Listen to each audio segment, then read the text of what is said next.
Okay. You'd think I'd have all this ready to go, but apparently I don't, because I'm just great like that. So, what we got here is I got a list of things to do and fix and tweak and all that. So we're gonna be doing that.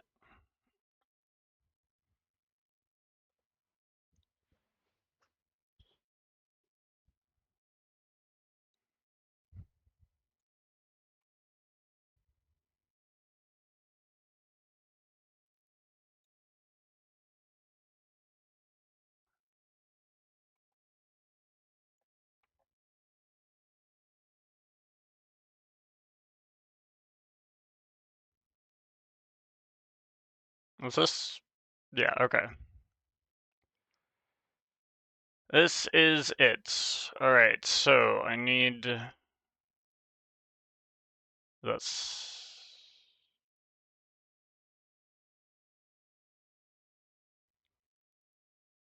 Hello, welcome to the stream. I am currently documenting all the issues that I'm going to be working on. The to-do list, one might say. This is currently what I have. And I'll explain what they are in a bit. I'm just trying to get the CurseForge thing loading. Well, I guess while it's loading, I can explain this. I'm also writing down a couple of other issues that I know I'm going to need to work on. And I'm gonna need to take a look at this because this is also something. So where was this? Where did this go?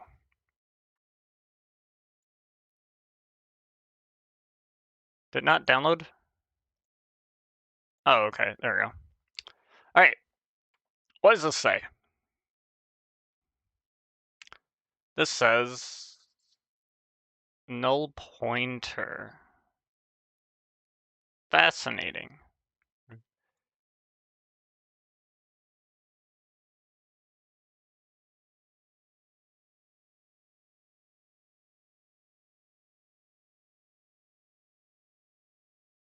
Whatever.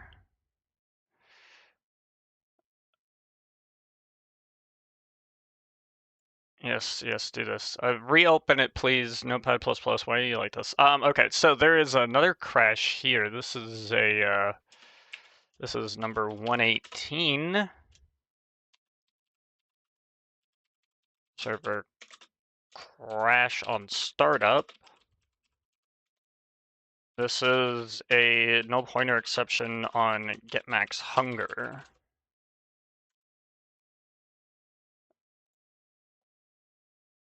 This great changelog. I don't care. Yeah. How that's not what? Doesn't make sense. Doesn't make sense. I'm not quite sure why that. Oh, because it's a fake player. It's a fake player. You know, fake players aren't real players. I had no idea.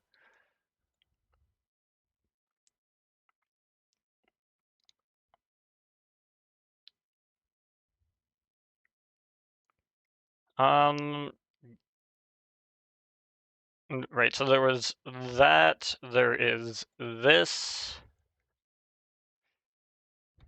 Okay, you can go below the max hunger lower bound if you have attributes from other means, such as quality tools, your spice of life, carrot addition, and lower your max hunger from exhausting apples, death, or by starving. Is there any way to only lower max hunger if the hunger boosts were gained from eating only hearty shanks? Also, if you somehow get 0 or less max hunger, the game crashes. It's possible to have quality tools give you high attributes, lower max hunger, and then unequipped items giving attribute boost can also probably do this via the hunger minus potion effect. Wow, that's fucking bullshit. Set priority to lowest bound event.max hunger below 1. I already wrote how to solve it. Yay for me.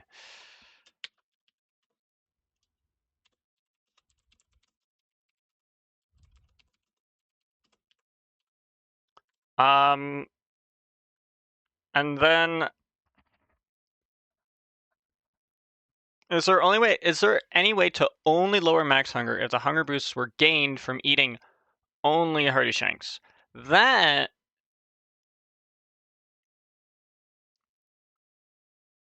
I don't know. That's kind of hard because I think I don't know if I'm gonna do that because they all kind of add to like the same thing, so it makes it really hard. So the idea is what are they saying? They're saying that items. This thing. What is item describable? Describable? Is describable a word? Describable is not a word. What the hell? All right, whatever. I don't know why we don't have syntax highlighting right now. There we go. All I had to do is mention it. So it has can consume for max hunger and get uses left. Infection, add to the total, get shank usage cap, get current star penalty, minus get current death penalty, minus get current shank bonus. Divide by the thing. And then the cat total to get the amount of uses left, right? And then the use bonus. Usage cap, we clamp it between 0 and that.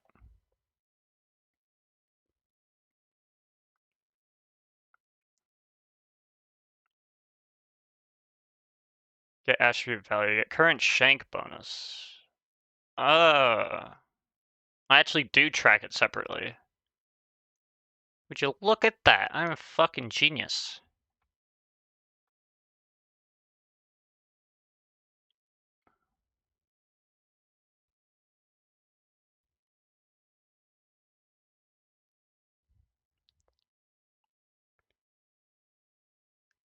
Is there a way to only lower max hunger if the hunger boosts were gained from eating only hearty shanks? So like I could have this. But the problem is that I can check this.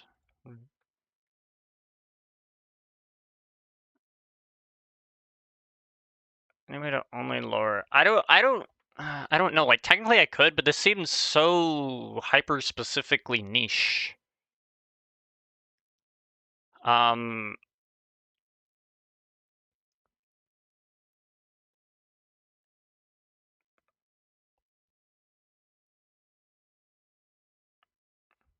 Now it says you can go below the max hunger lower bound. Now, is there a max hunger lower? But there's a thing. Also, prevent going below max hunger lower bound, which probably just solves that problem altogether, right? So there's that. What else we got? So that's wiki page stuff. That's whatever. That's updating the wiki. That's also whatever. We're gonna do that later. I have that. I have that. I've done this. Config for penalties to only be applied when player has shank modifier. If it leaves the shank modifier. Also, if the proposed config option is enabled and you get -5 penalty and maximum hunger, you've only one shank. If your shank modifier is 0, but the rest of the penalty is not applied. Absolutely important to explain it. Basically, bound all penalties. And the shank bonus modifier is below 2. What the hell did I just write?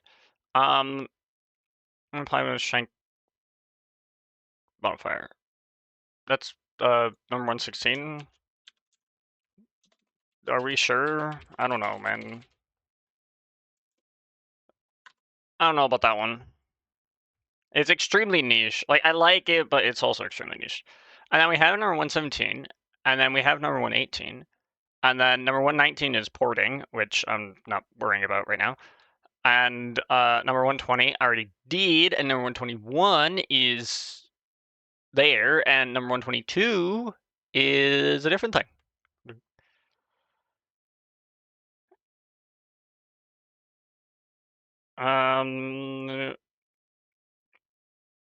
There's worth mentioning that the crash could be prevented if load could be turned off. I made a mistake in this thing. Right, because it wants to do bloated overflow. The autosieve is using a fake player to simulate what happens when the item is used. Since it does that, items like golden apples would apply their potion effects too, so I don't think it's the autosieve receiving the potion effects. My deobfuscated vanilla source doesn't line up with the crash report numbers and ND player MP, so I'm just going to run there. What's interesting is it crashes in on changed potion effect, implying this fake player has already had the bloated potion effect active on them at the time of the crash, so the first time around everything worked fine. I can add a simple world remote check before granting the potion effect, which is what golden apples do, so it wouldn't hurt to have. I can also have another simple instance of fake player check as well, since the autosave fake player doesn't need this potion effect anyway. That would prevent execution from reaching this state. Those preventing crashes doesn't really explain why the problem happens in the first place. Wow, look at that analysis, dude. Before granting the potion effect, I should probably do that. Just do the thing. Number 122. NPE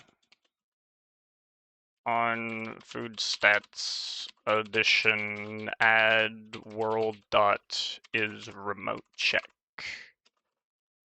It's actually exclam world dot is remote. Or instance of fake player. Maybe both.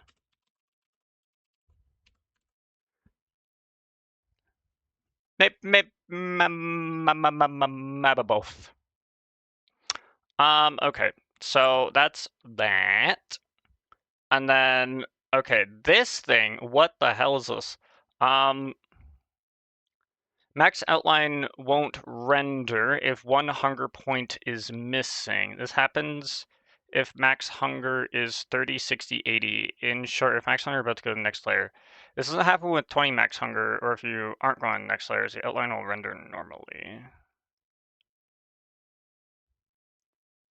What? Here's a better example of what I'm trying to say about the outline. Top, 20 max hunger. Outline shows regardless if you're missing any hunger. As this is the first layer. Middle, 30 max hunger. Outline shows regardless. How do you have 29? Oh, I see. Outline shows regardless if you're missing any hunger, and this is the second layer. Bottom is the issue, 40 max hunger. The outline will disappear unless you're at 40 out of 40 max hunger, even though you're on the same layer, which is a second layer. The outline should only disappear if you don't have enough hunger for the current layer that you are on, aka going back to the previous layer. What?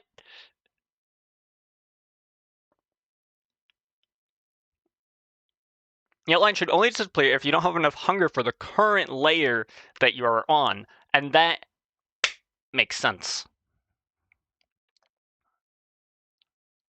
Okay, max outline sucks. This is the official diagnosis. Issue number 123, max outline sucks.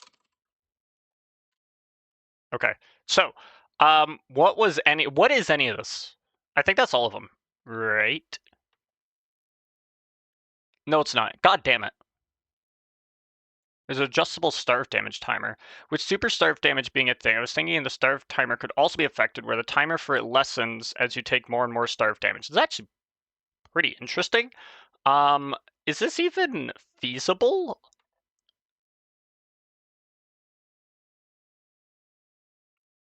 Where's my handler? I don't know if this is actually what I want here. No, that's not what I want.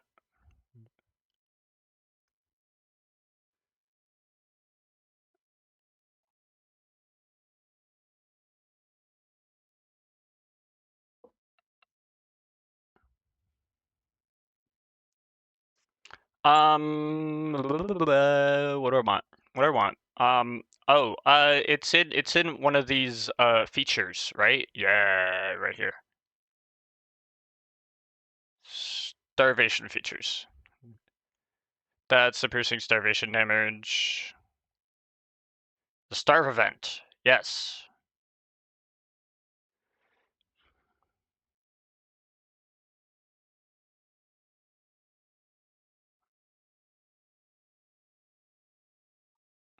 Can you even change this?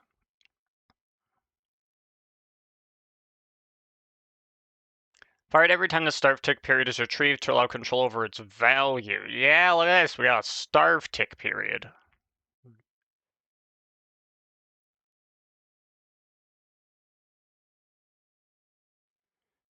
So we can do that. I think by default it's 4 seconds per damage, which is about 80 ticks. So if you took starve damage, the tick timer can lower by 2 ticks until it reaches 10 ticks, since it's about half a second of damage immunity if you took from hugging some cacti or stood on some magma blocks. The starting timer can also be adjustable if one to increase damage. Okay, yeah. A rapid starve. That's what we're gonna call this. We're gonna call this shit rapid starving.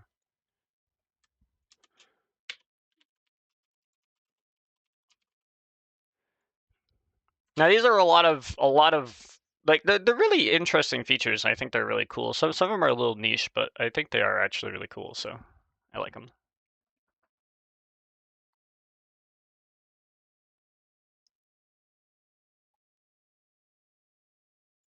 And then number 130 is, I don't know, like food efficiency.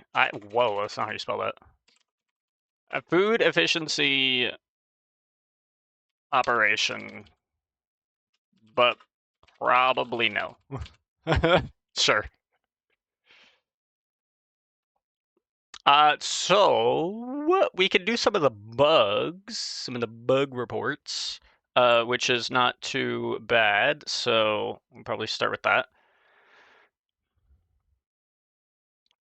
And what do I mean? I mean, we got 1, we got 2, we got 3, we got 4, we got 5, we got 6, we got 7, we got 6 because one of them's a duplicate. Wait, I already closed that one, right? Okay, so we got 6 or 7. We got 7. 1, 2, 3, 4, 5, 6, 7. Yeah. Oh, look at that. All right, so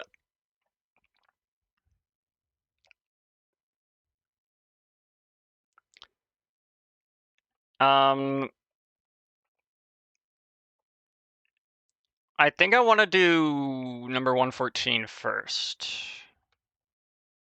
This seems to make the most sense to me. You can go below the max hunger lower bound if you have attributes from other means, such as quality tools or Spice of Life Carrot Edition, and lower your max hunger from exhausting apples, death, or by starving.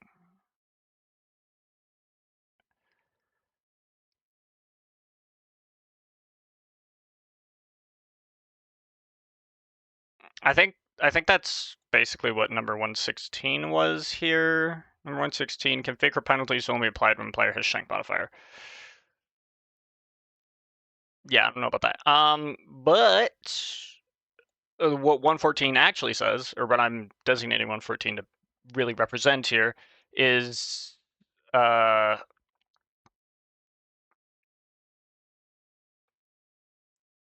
below your max hunger.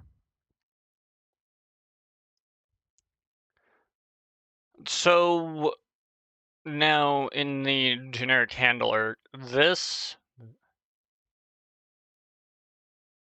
it just does that, right? So I actually need to look at the config. That's a HUD category. General config, compact config, item config, feature config category. I don't even know where these are.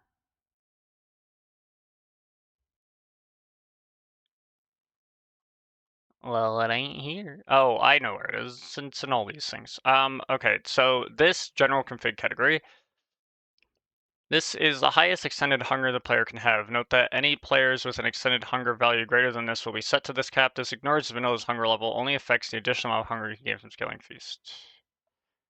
Changes in game will be observed on the next player tick.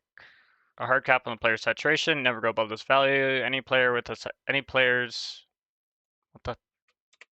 with saturation above this value will get set to this value, set to -1 with cap ignored. Yep, saturation scaling, how a player's max hunger should scale, how their max saturation should scale with max hunger. If set to max hunger, no scaling is done. Player's max saturation is bounded by their max hunger, and then half hunger, and then quarter hunger, so that's whatever. Starting hunger, vanilla default is 20. That's world gen category. That's stuff. This is the highest.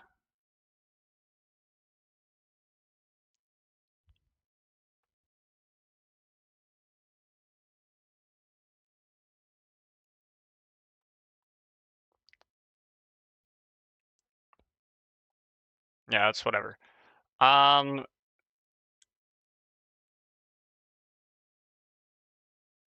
Let's look at this, I guess.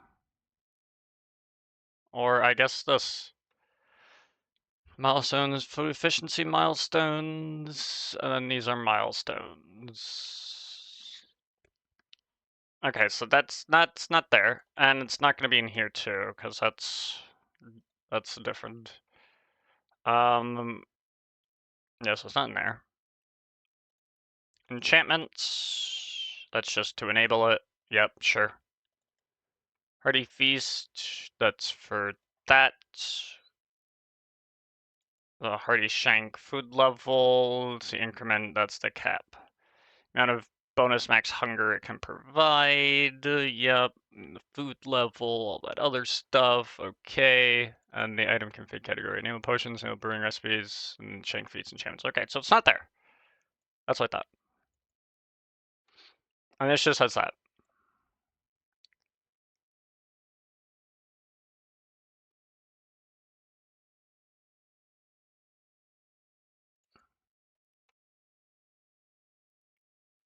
Even below the max hunger lower bound.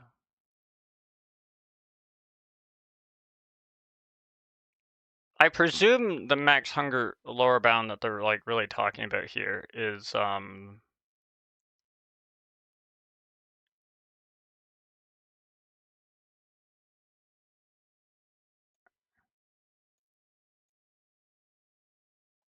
are my attributes?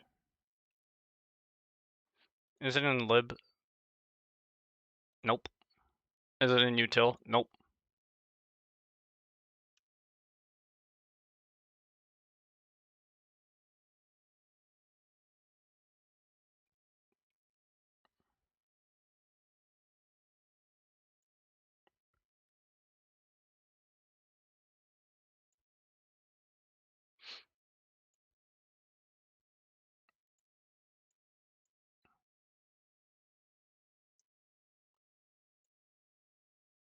Yeah.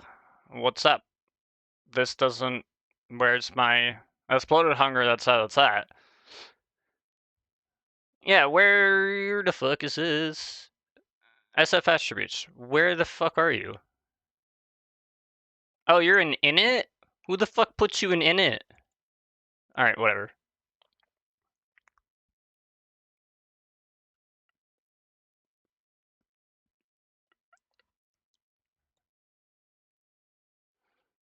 Ranged attribute of minimum value in, a maximum value in, and a default value.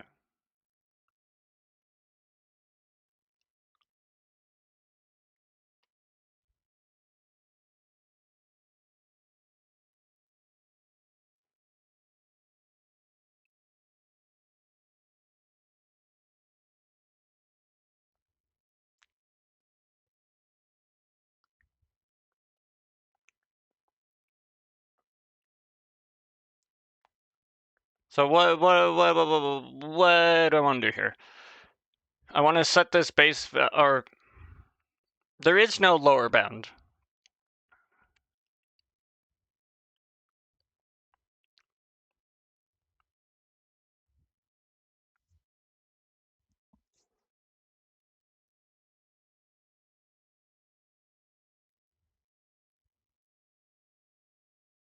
What is the max hunger lower bound?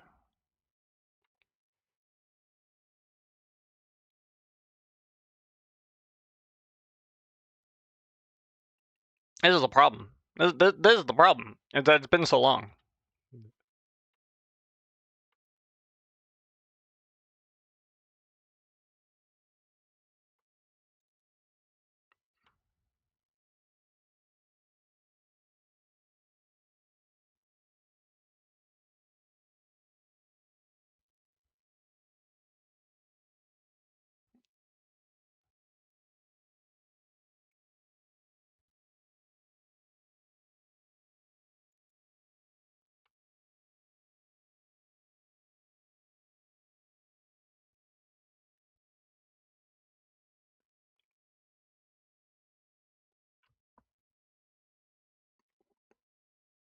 Then there's that. Max loss lower bound. This is probably what they're talking about.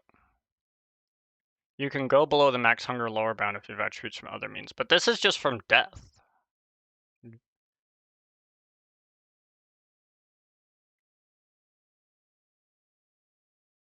If max hunger is greater than the lower bound, and the max loss is greater than 0, then you just lose it. This seems very reasonable.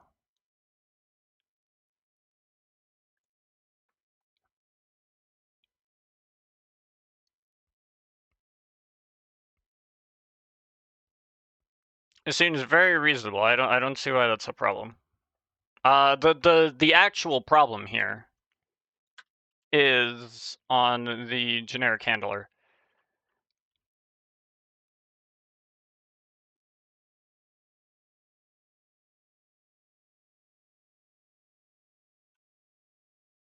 I need to bound this. Can I?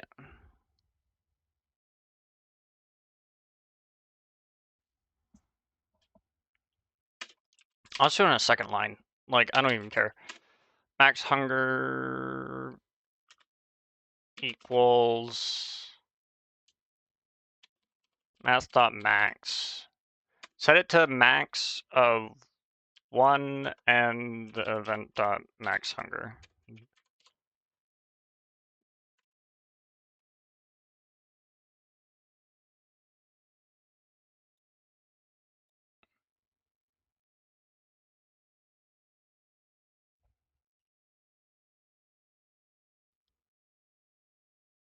Because I don't know what this is necessarily going to be, but all I know is that I need to, it's going to be adding that. So then just clamp it, right? So that if it's less than 1, it will be set to 1. That prevents it from crashing. Hooray! You love it. You'll love it. You'll love to see it. That's literally this. Boom. I'm gonna actually...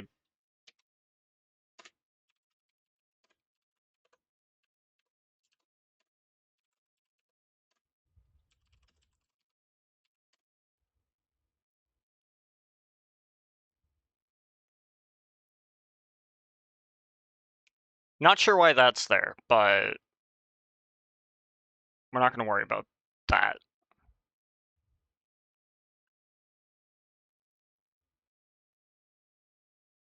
Pretty sure that's not supposed to be there. Anyway.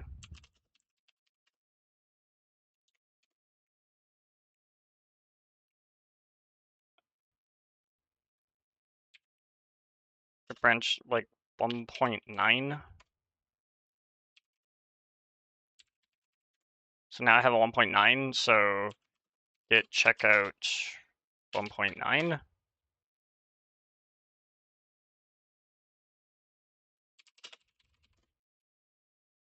Now I'm on branch 1.9. Okay, good. Goody.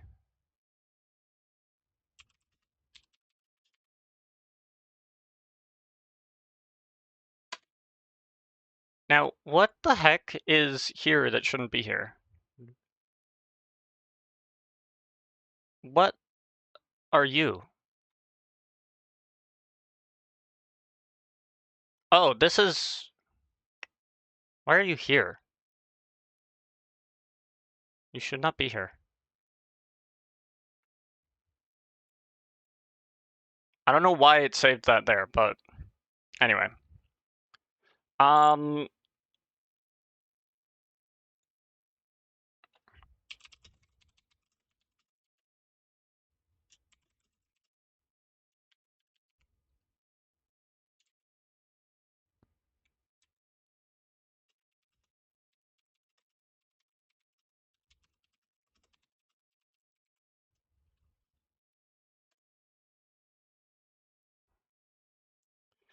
This stream is sponsored by GitHub.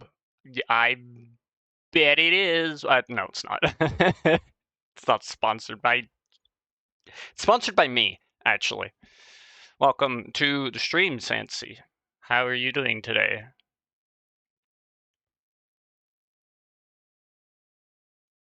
So that was actually the, like, one of the easiest things. Next up, what else is easy? Oh yeah, this is easy. Number 121. Where is this? This is easy.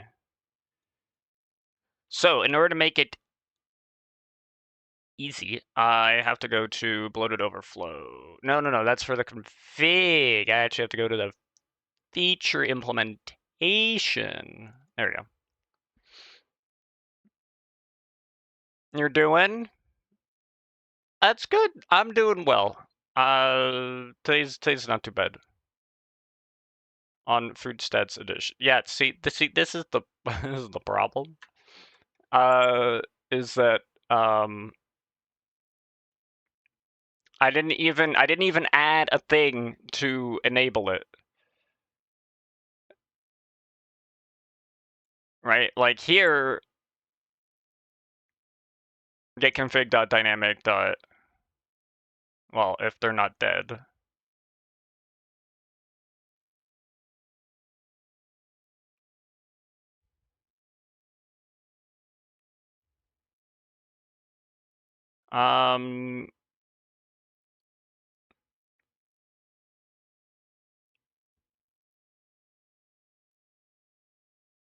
It's even...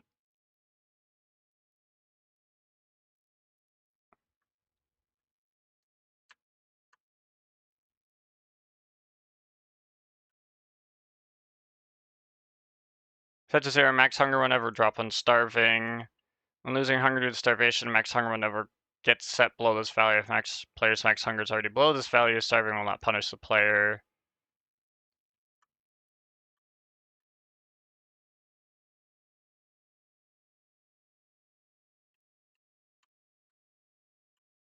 When losing max hunger. Hello.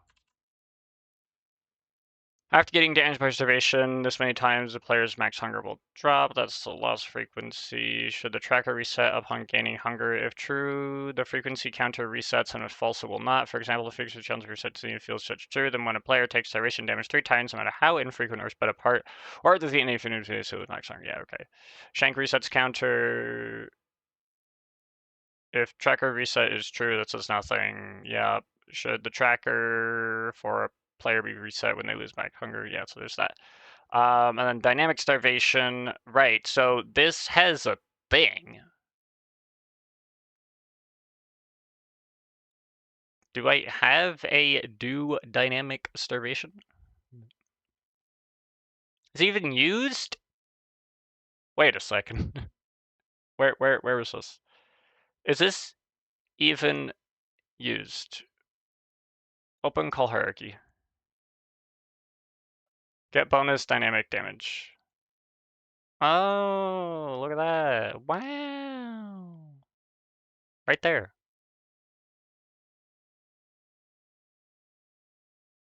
And then if we do dynamic starvation, then we do all of that. Otherwise it's 0.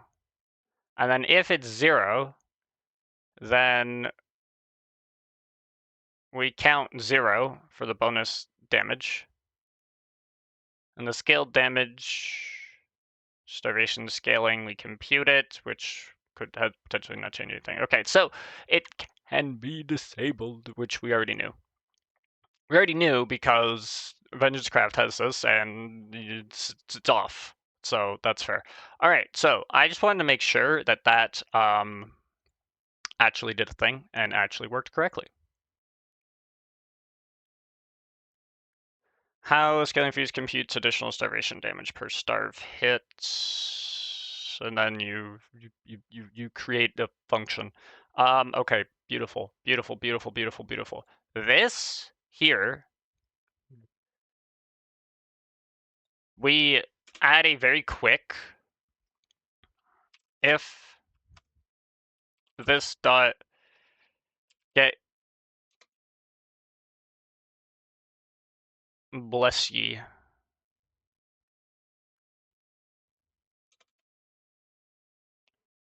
Because this isn't a handler. I need sf bloated overflow dot this dot get config dot do bloated overflow.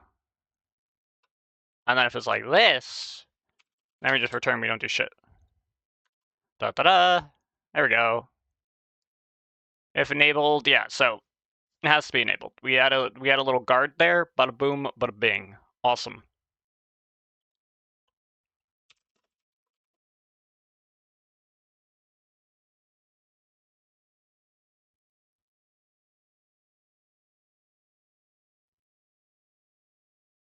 What change did I even make here?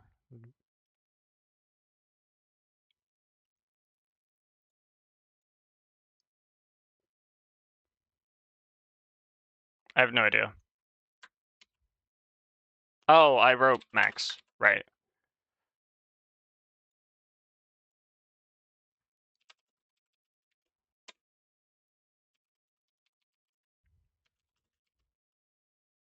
And which one was this? This was the, yeah.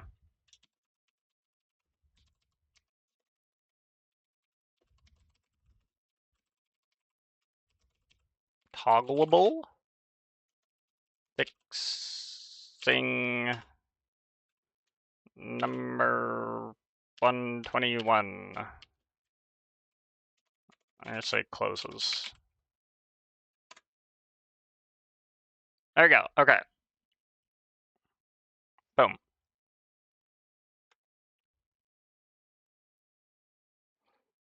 So that is we're on a roll, dude. That's because these are actually like easy. Boom.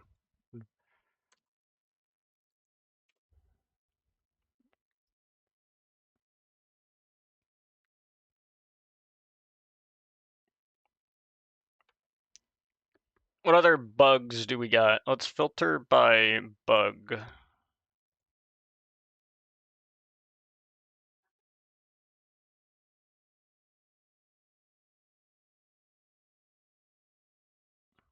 Okay, what is 118? Anger server crash. Oh, NPE on max hunger.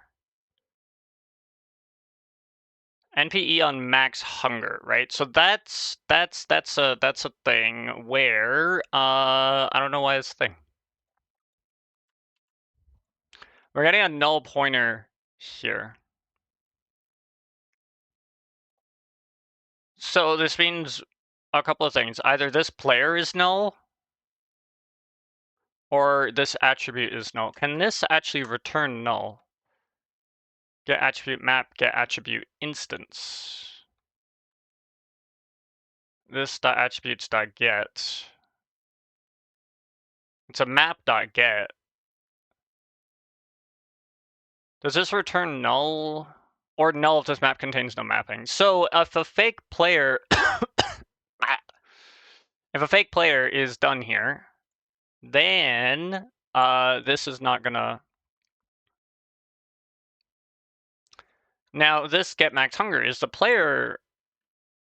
No, the player would never be null.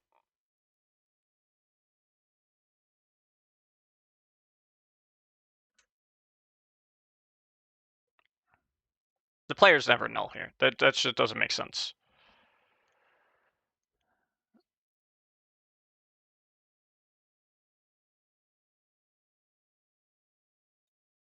Because this is fired on food stats need food, and in the Apple Core API, food stats need food. Which is in food stats, but the only way you get food stats is if you get it from a player, which means the player's not null. So, not null there. And in the Apple Core API, which I don't actually have the thing for, so that's a thing.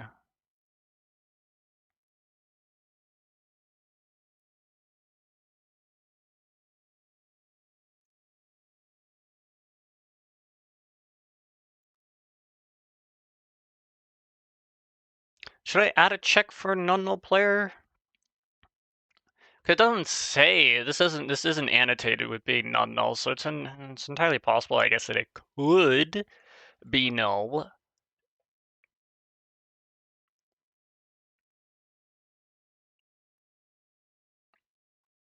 I'm not too sure. I think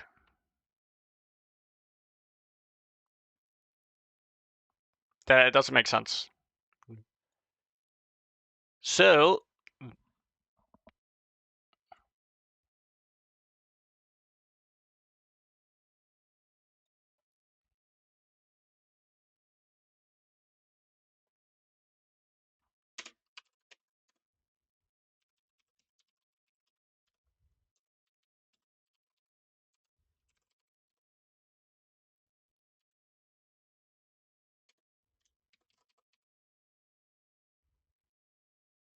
well, I need entity player equals event.player. I can do that. That's fine. And then if the player is null, we will just return. And then else if player.get entity attribute. This is going to be an I attribute value, right? Oh no, this is an I attribute instance. Thank you for the redemption of the Yeeps. I have a drink right here. So y'all can have a drink with me. Let's toast to hydration.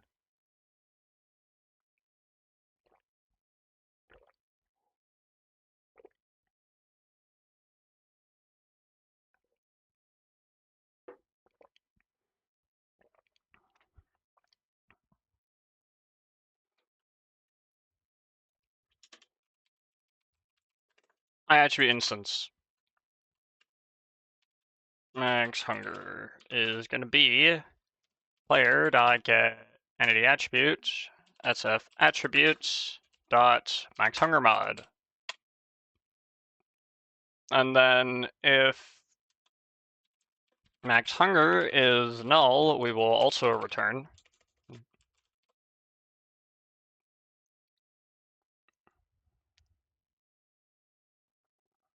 Oh, actually. Nope, what are you doing? Nope, nope, nope. Get over here.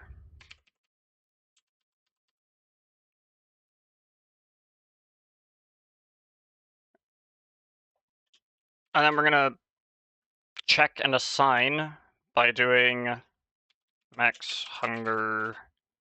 And we're gonna grab this, and we're gonna put this in here, and we're gonna get rid of the extra A that we have there, and we're gonna get rid of that. Boom. And now, max hunger. There we go. That fixes this so that the now it can't null pointer. It can't null pointer on player, though it's very unlikely. I really don't think this is the problem, but I don't really have a way to check the mag mode server on the startup, and I really don't want to. So instead, I'm just going to cover all the possible problems. If player is null, don't do it. If the max hunger attribute is null, don't do it. And then if none of that's true, then that means that this is not null, right? Because this is not null, which means that I can do this, right? And that this is not null. So then I can get this attribute value, and this attribute value can't be null because it's a double, and then we just do that. And there we go. There's no null anymore. Problem, more like problem solved.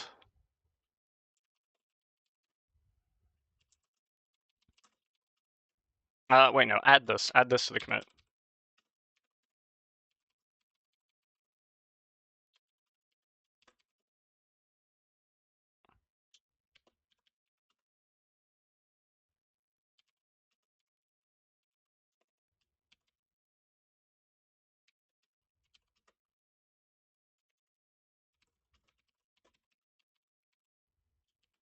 I mean, problem solved for now. No, problem solved. Problem completely solved. There is no way that this problem can rear its ugly head again. Because the problem is that I got a null pointer exception, which meant that something in this was null. It didn't exist. So now, let's take a look at what could possibly be null here. This event itself can't be null because this is fired with a non-null event. It makes absolutely, like, it's actually impossible for that to be null. So if the player is null, we return and we don't do anything, which means we're not going to crash. And then if the player's not null, then we go to here, where we're going to get the entity attribute. We're going to get their max hunger attribute. And if that's null, then that would mean that it was assigned to something like a fake player or whatever, because fake players don't get attributes assigned to them. And then if that's the case, we will return and not do anything, which means if we are here in execution, line 39, this means that the player's not null, neither the max hunger attribute is null, which means this line cannot throw a null pointer exception, which is what was throwing a null pointer exception before. And this line can't throw a null pointer exception either, which means this entire thing can't throw a null pointer exception, which means the problem is solved definitively. Thus, QED, dude. No problem. All right, now where's number 118? Did I put number 118? No, 118. Boop, boop, boop, boop, boop, boop, boop, boop, boop, boop, boop. Boom. Never mind. I have figured it all out. All right, let's see. What other bugs can I fix? I'm on a roll with the bug fixes here, right? So let's keep nailing out some really easy ones. I think the Conarm integration might be the next easiest one. So that's 128. Let's see. What does 128 say here? So Scalyfuse is loading Conarm integration before Conarm is initialized, which is a thing that... Oh, I have a mod integration kernel here. I didn't think I did that. What version? This is 1.8.2. But it's loaded.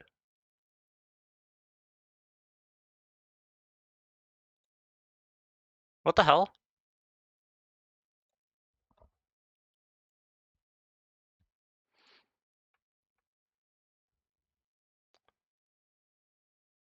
Well, open my thing.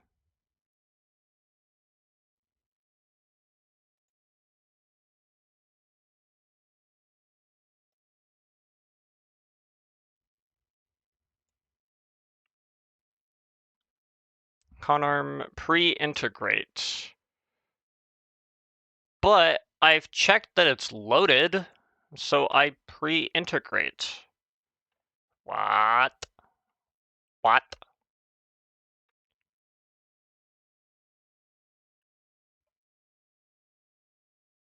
Huh, I wonder if there's some things that have broken things. I'm not too sure. Okay, so let's take a look. Let's take a little look-sees. Integration, Conarm, or Conarm integration. On pre-integrate, I add the material stats.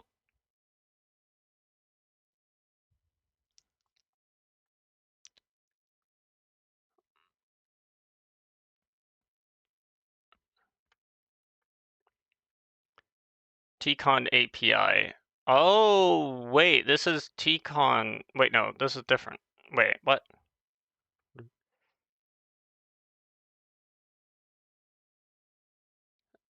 line 28, right here, it doesn't, it can't add that. That's interesting.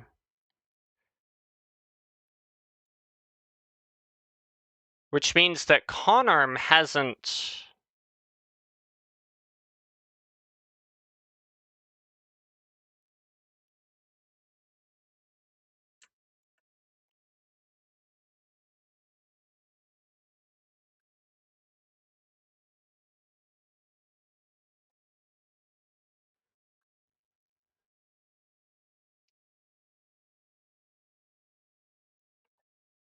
I actually have to check something here. Probably my referenced libraries. Conarm. So on preinit, it does proxy.preinit. What does proxy.preinit to? Register armor material stats. Material.unknown.add stats. Trim material stats. Dot.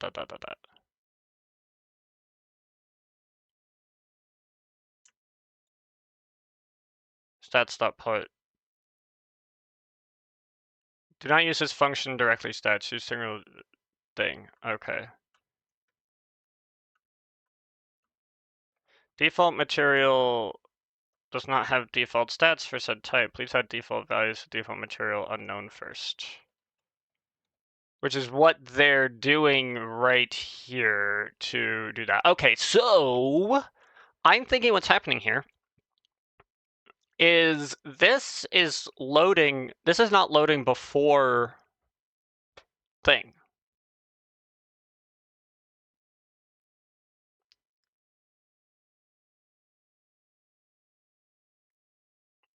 Now the question is,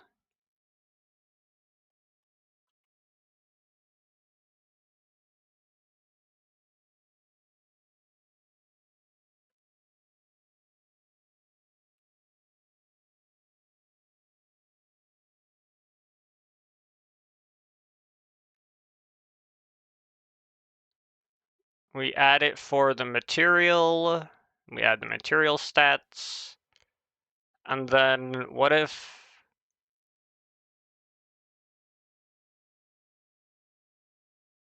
we're doing this, right? So as a material that contains that duplicate stats, use events to modify stats.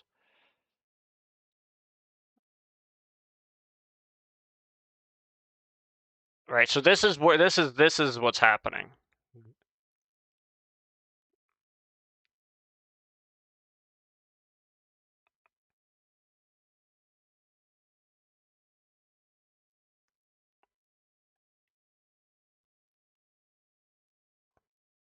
Nothing says that we have to do it on pre-init.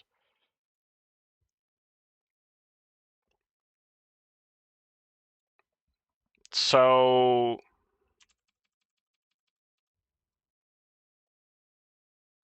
just do that. If we move it down to the integration step, then we're fine. Because Conarm will have already done everything it needed to do, so if we move it down there, that should fix it. Now, what I want to check is if Tinker's also has a thing that I need to worry about. It integrates a material and creates a tool forge.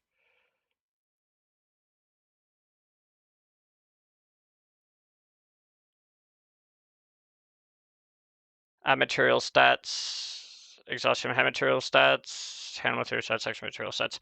This can be done in pre-init, I believe, because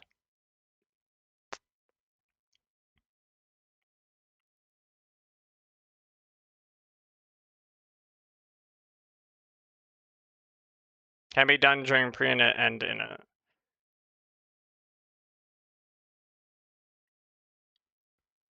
Maybe just to be safe, let's move these down to here. Right, because it was, yeah, so, go here, yeah. It was after the proxy did pre-init anyway, so I might as well just move it down here.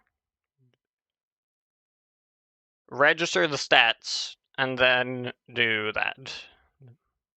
What does this init even do? Oh, it does nothing. Who cares then? Just put this up here. That way, there's no problem there either. It's unlikely, but, you know, we fixed that. Now, you might be wondering, wait a second. If conarm loads before scaling feast, or sorry, if scaling feast like kind of loads a little bit before conarm, and conarm doesn't enter the pre-integration stage, which means you can't do that, which means it doesn't register all this stuff, how did this work normally? Why did it crash? But it doesn't crash all the time.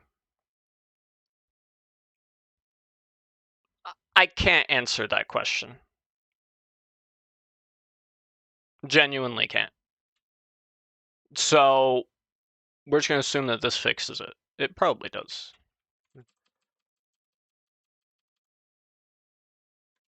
Easy peasy, right? Let's run a status just to see. Yep, we'll add that and then we will commit it.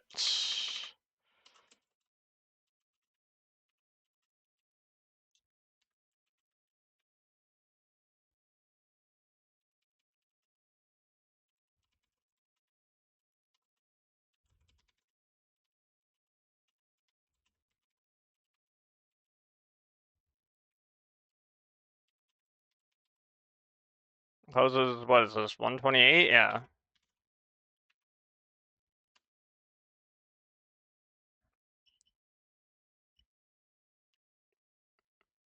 All right, good, good, good. Very, very, very easy. Very, very good. So now we're done with that one. We're done with that one. We're done with this one. We're done with this one. We're done with this one. There is this one. This one and this one. There's just 3 bugs. 3 bugs left. Number 117. This one. There is number 123, which is this one. And there's also number 122. So number 122 seems to be the next easiest, I believe. And this is for the bloated overflow feature. So, bloated overflow.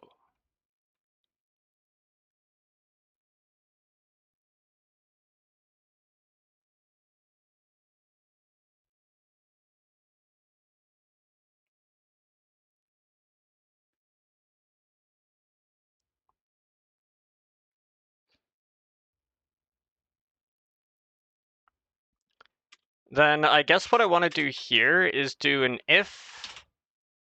Sorry, not if. Player if player dot world dot is remote. Not word. Oh, that explains it. Is remote.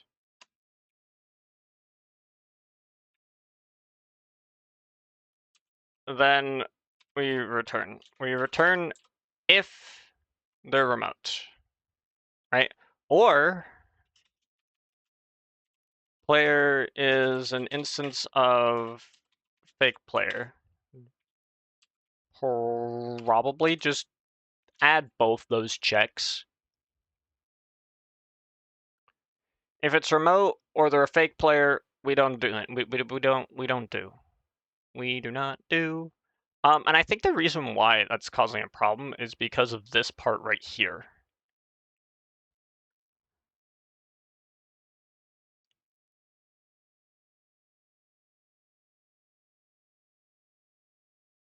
Well, no, it would actually be here. And we add the potion effect.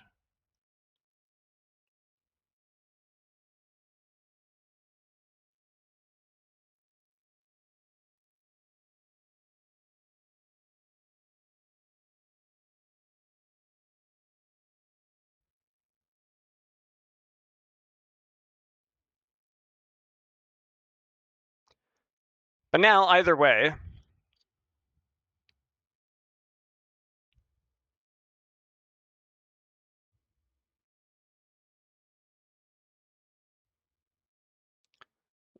this fixes the problem.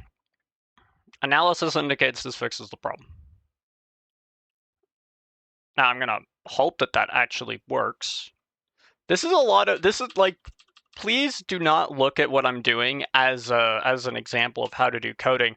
A lot of these things, I'm not going to check if they actually work. I'm gonna implement this and be like, yeah, this probably works, and ship it. The reason for it is because it's really annoying to check this.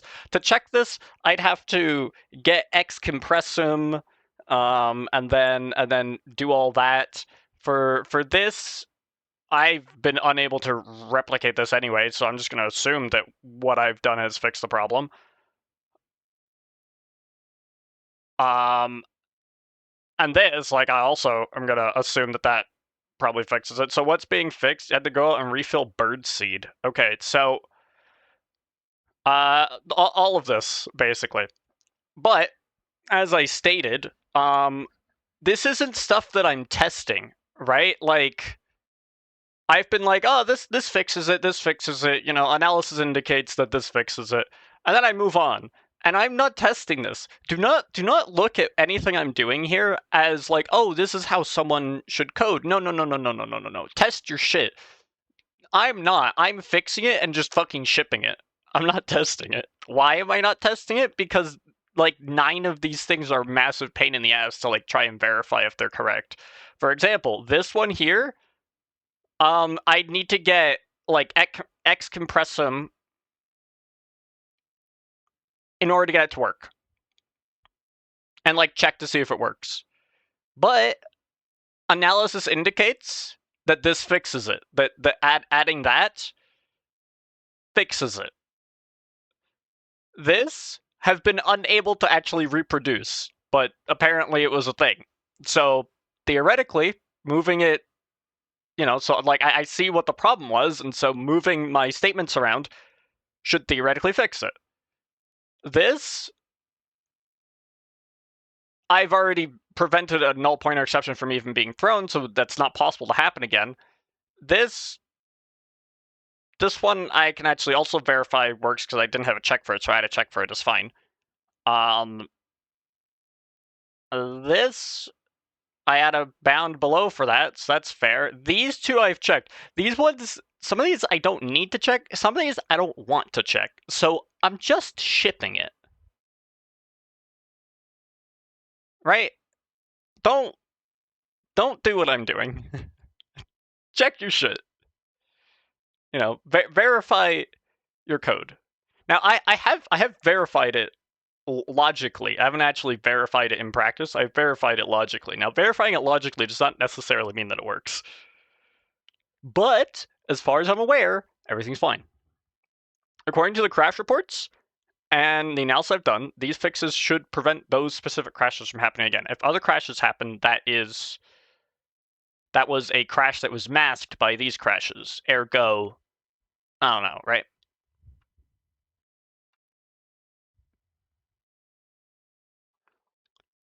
Okay, so enough with that.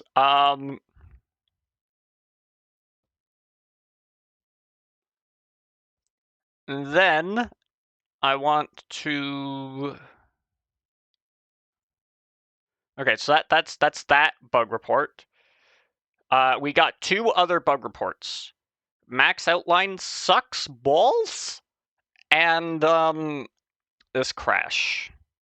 And this crash has actually happened to me once during the Vengeance Craft streams. And and I don't know why I can't replicate it. It just happens, and I don't know why.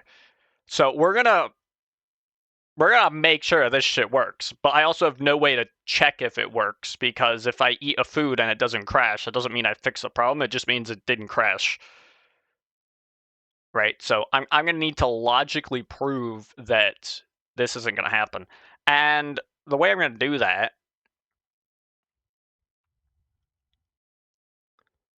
is it can be caused by a no such element exception, which makes me wonder why the heck that's even happening. But I think it's in modules. Not there. Modules, modules, modules, modules. There we are. Soul carrot module?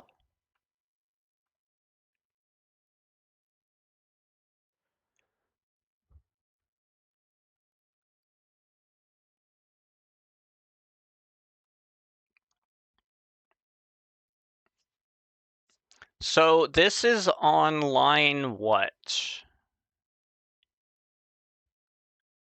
81.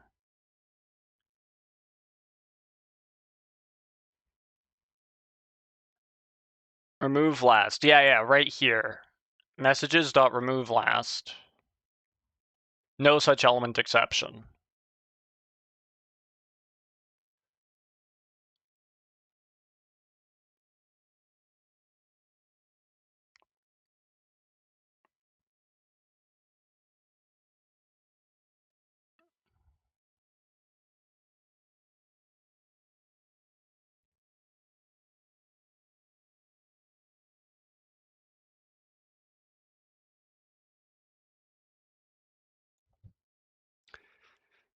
And see, so this is the thing. So this is a deck, and I map it by building new reward text by translating it. And I set the style, and then if it's present, I add it. And if they reached all milestones,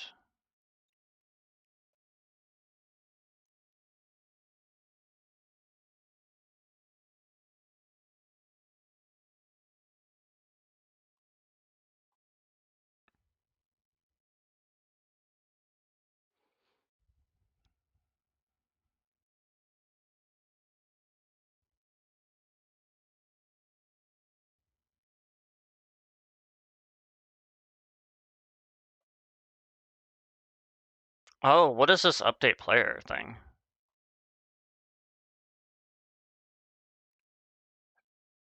It applies it.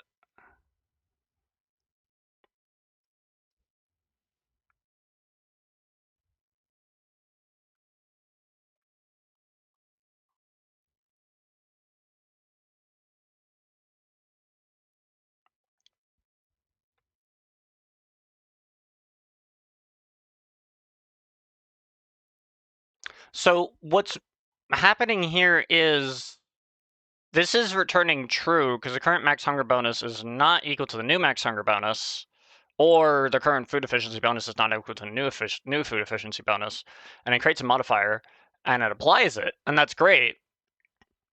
And then it returns true, which means we're in here.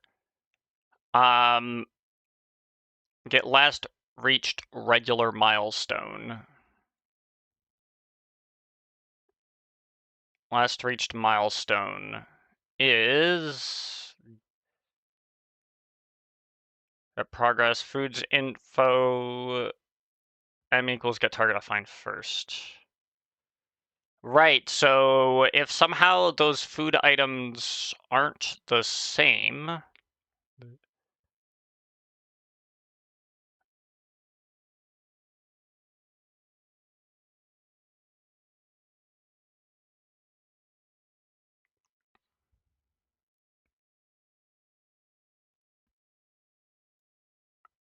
so what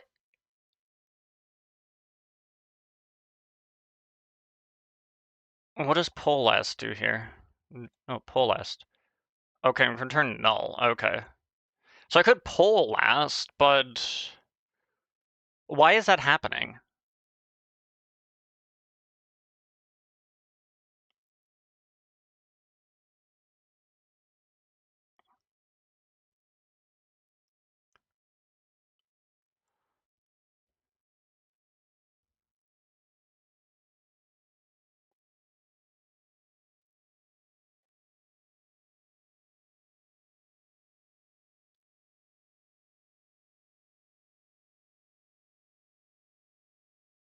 Somehow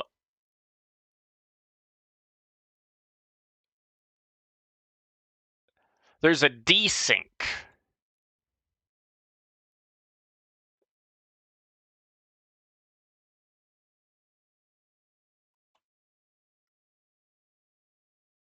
There's a desync where it's the current max hunger or food efficiency, like one of these bonuses, isn't what they're supposed to be.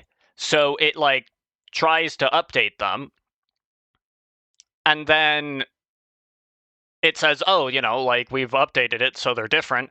But then I try to get the milestone, but the milestone doesn't actually work because I'm checking for exact equals.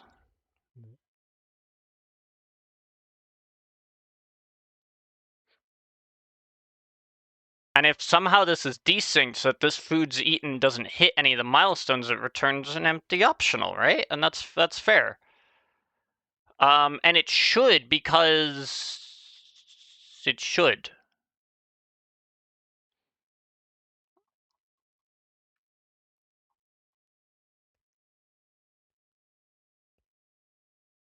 But if they're both empty as a result, and then we're here,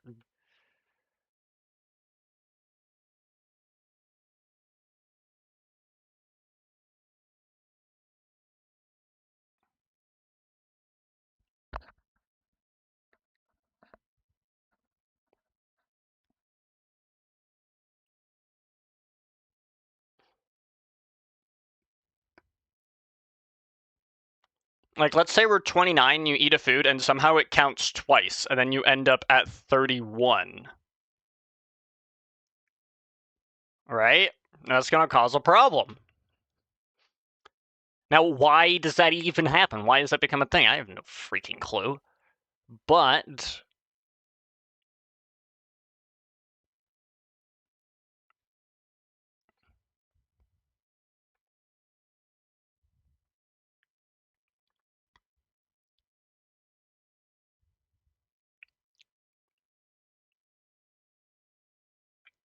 the question is,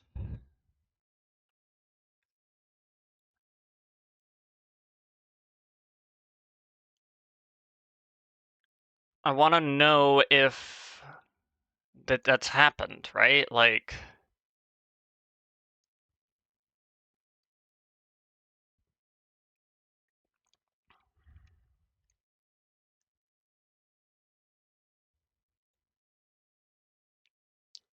and so I think the way I want to do that is,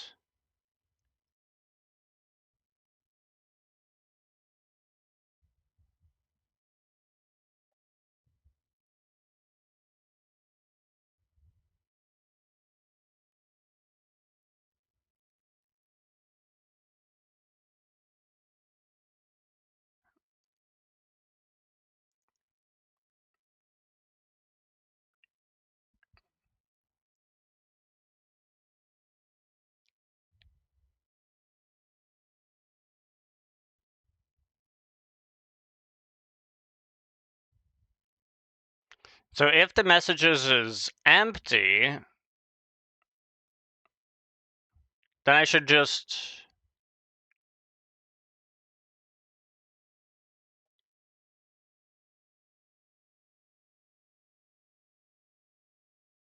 if the message is empty, I can just not do anything.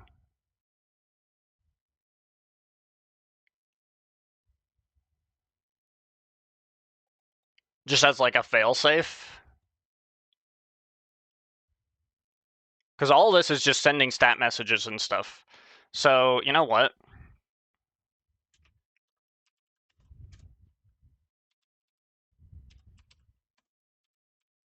Just failsafe.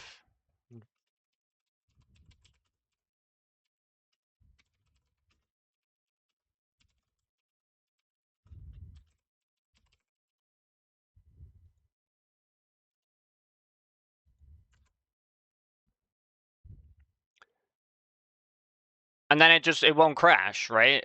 Like, then we're just not gonna do that.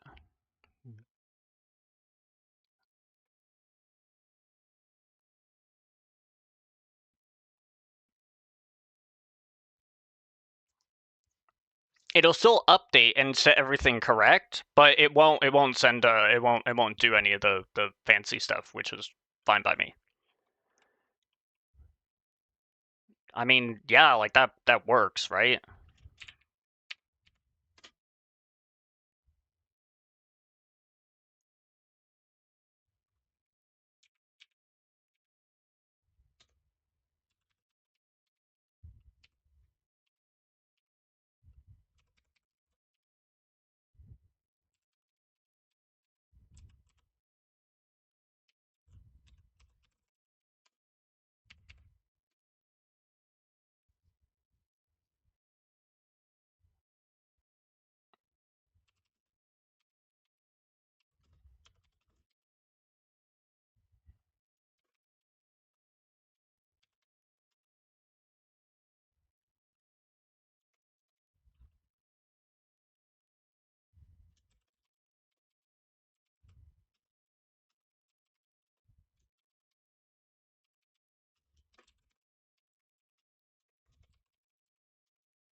I think that's like number 128, right?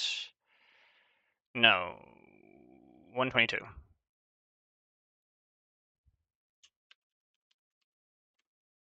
That's that. And now add to this, because that was for the X compression thing. I didn't do this. Now,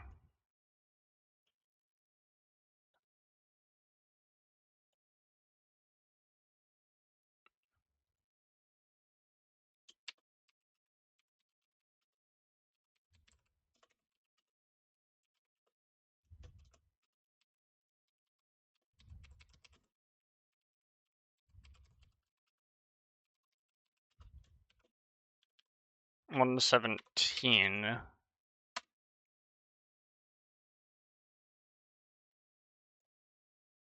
Alright, good shit. I am...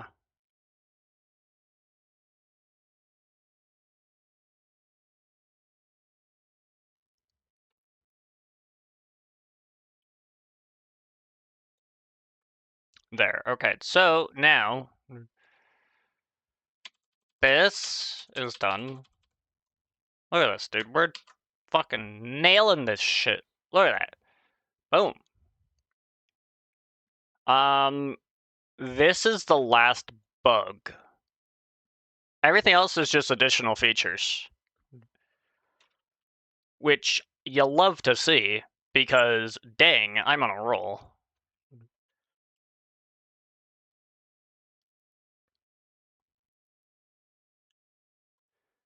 Now this one... This one I put off until last, because this one is something I would have to actually verify. Alright, so...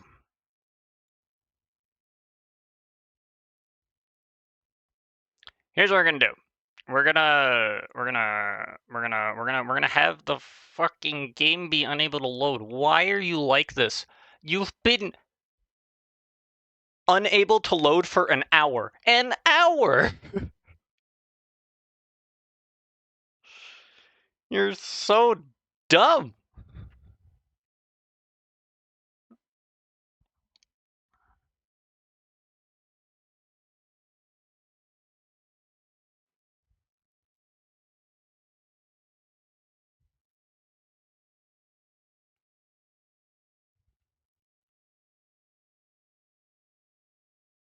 You'd best load yourself Minecraft Launcher if you know what's good for you.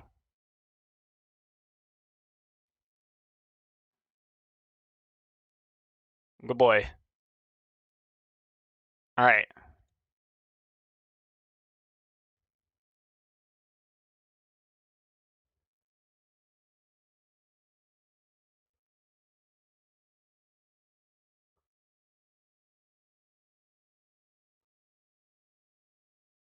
Anyway, what I want to do is I want to showcase what this problem is because I talked about it. I said what it is, but that doesn't mean shit. It's a HUD thing, so we're gonna need to go here. When I say here, I mean here.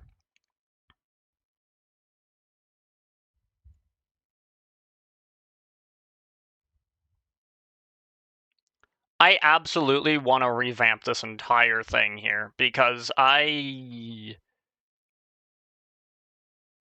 really hate it. What? 500 lines. 500 lines of what? 500 lines of fucking garbage. Right? So I want to break it apart. I want to break it apart into, you know, drawing bloated, like I technically have it broken apart, right? We're drawing bloated, we're drawing stats overlay,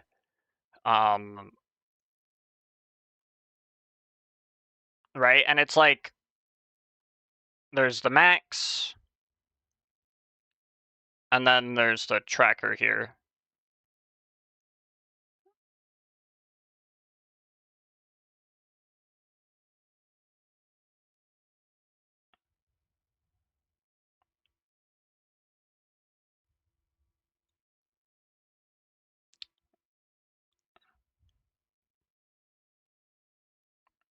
And it draws the info, right? So it's like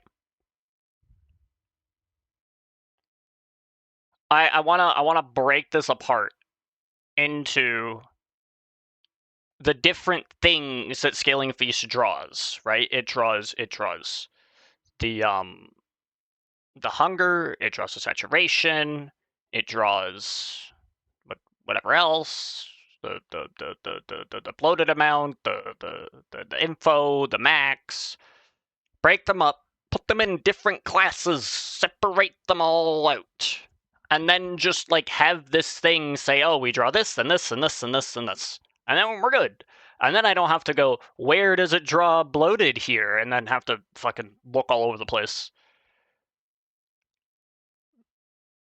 This will also give me an opportunity to like really kind of define how Scaling Feast draws it instead of it just draws it.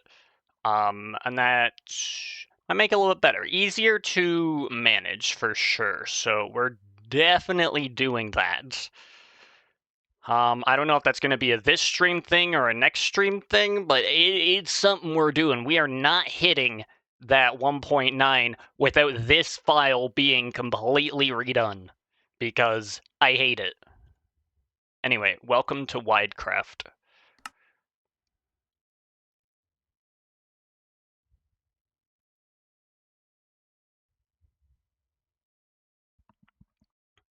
So, I have not actually like built and exported anything, right? So that's a good point.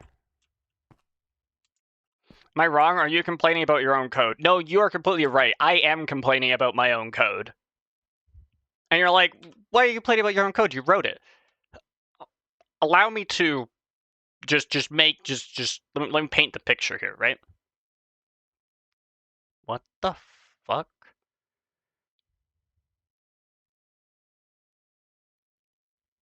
Hold on. Wait. I had something to explain. Now I have something different to explain. What the fuck am I looking at?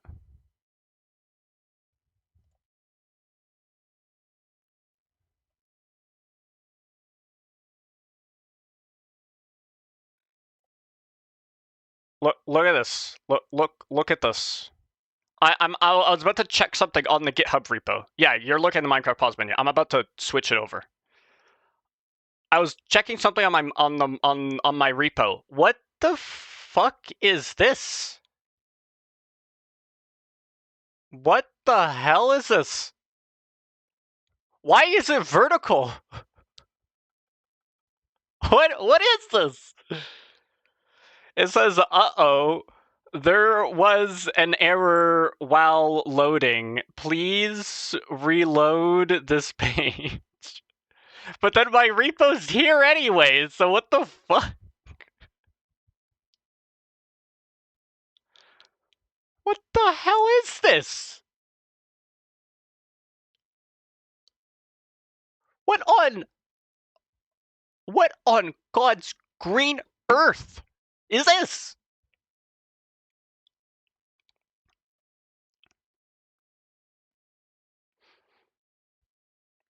I mean, okay. Oh, click it again. What? I don't understand. I really don't.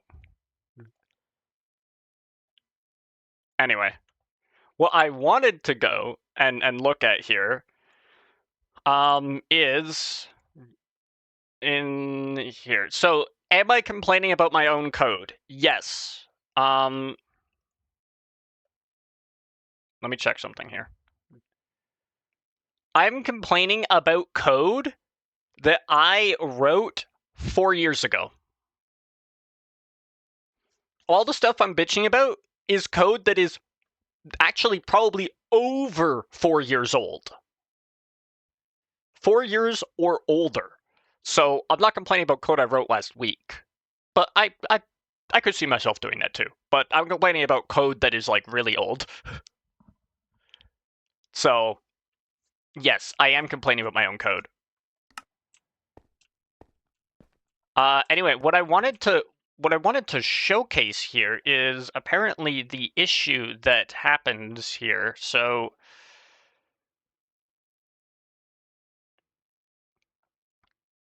now, what do we have here? So,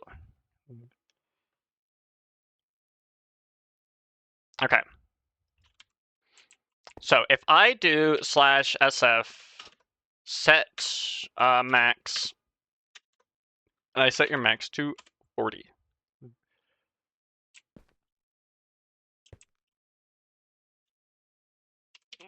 Hunger 40. I guess my max set there. That doesn't make any sense. I'm gonna wait for it to...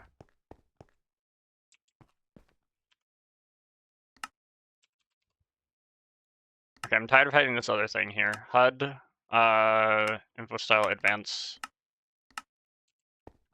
Oh, my max is 42. That explains it. Oh, I can fix this. I can fix this. Boom. Fix this. There we go. So now my max is 40, right? And you see the little green? The little green is indicating that, like, yes, that's where my maximum hunger is, right? And now I will /hunger 39. Uh-huh.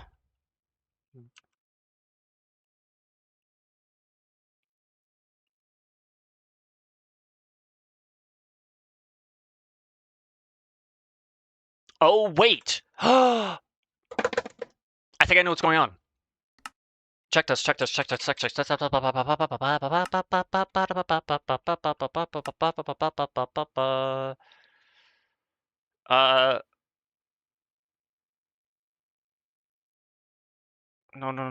Where is this? Display style.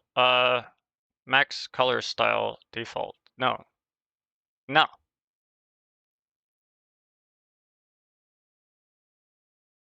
Oh, overlay style. Reversed. If set to reversed, the icons used for saturation max hunger will be swapped. Set this to reversed.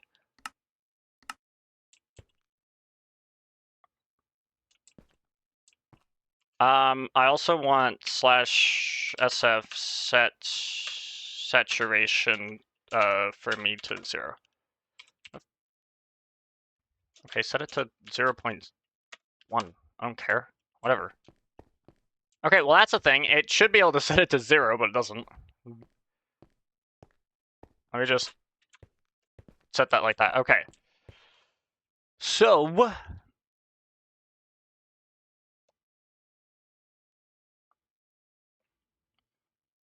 interesting. So now my max, it's showing right there, but what if HUD, this is hunger overlay, this is bloated overlay, this is saturation overlay, starvation tracker. Set to max color. The max outline color will change depending on how many times you've taken starvation damage. The colors used depend on max outline color style.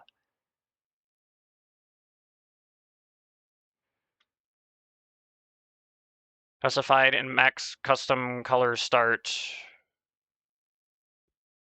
and transition. Oh, sorry, what the fuck is the default color style? Set to max color. It's set saturation. Only when hunger bar is empty, each duration color saturation. Oh, okay, so I want that.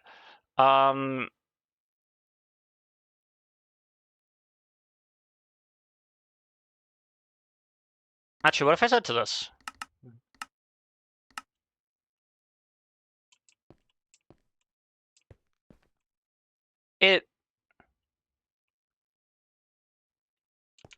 I can't replicate this. What the heck?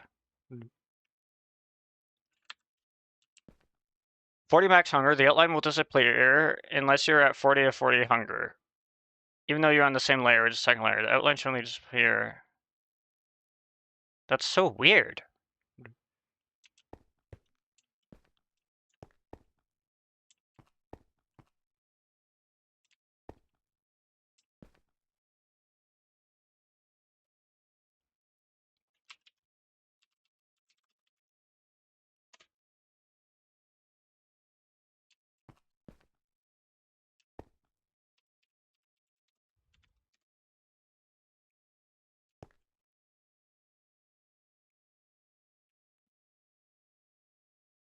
Um,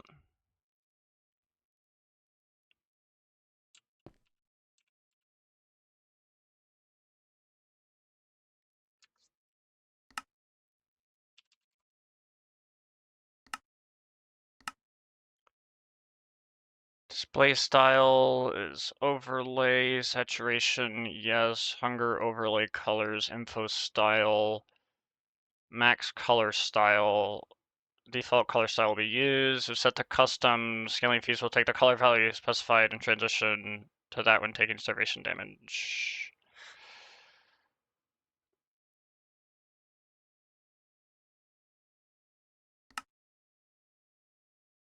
What if set to this, and then set that to that?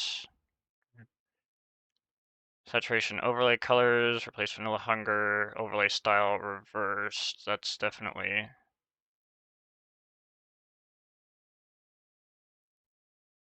How transparent should the max outline be when a player's hunger is not on the same layer as it, or not starving? 1.0 if completely solid, 0.0 if completely transparent.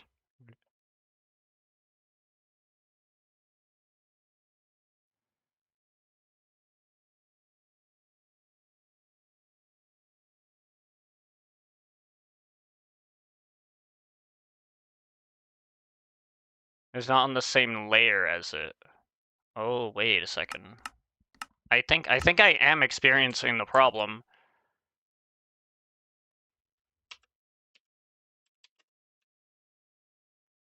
Set max. Set it to 36.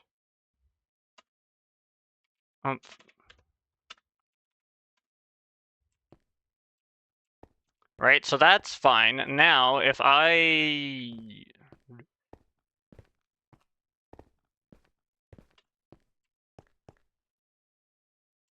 Oh, see, look, it does this. It still works. It still shows up.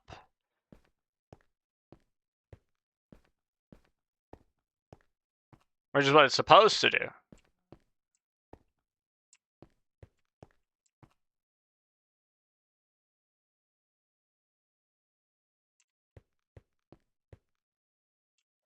Okay, slash hunger SF set max me 20.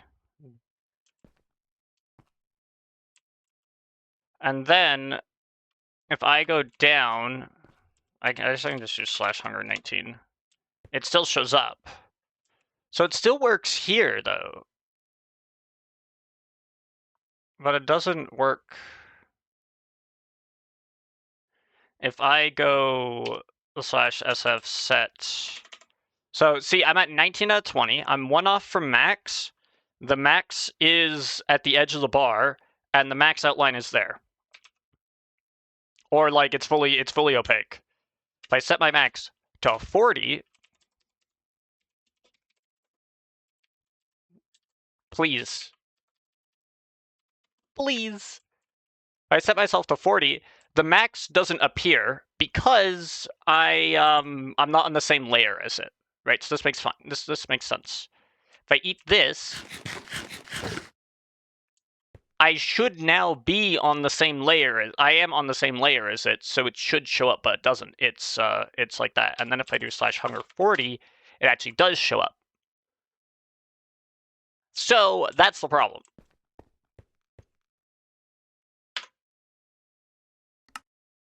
Now I want to change this to be back the way I want, because now I want to check. Does it work if I set this to this?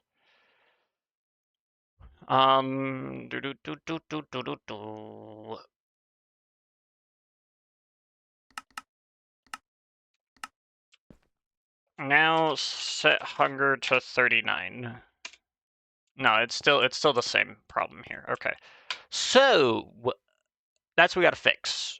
If my hunger, so we're gonna basically run through the code here, and we're gonna see what the hell is going on here. This is where it starts the max.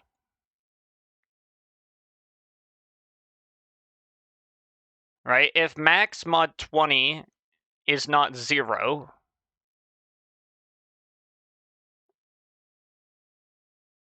then we draw the max.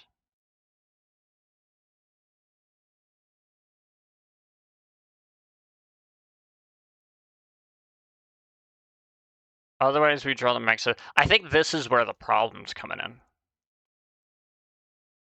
Right? So let's say our max is 40. Well, actually, let's see. What happens if our max is 20? If our max is 20, then we draw this.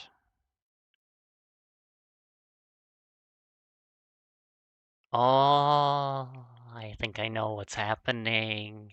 It's bullshit. That's what's happening.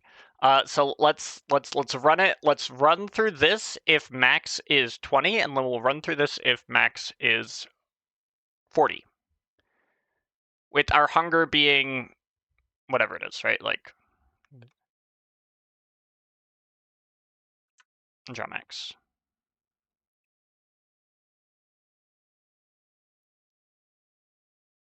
Also, yeah, fuck this, dude. That doesn't need to be there. I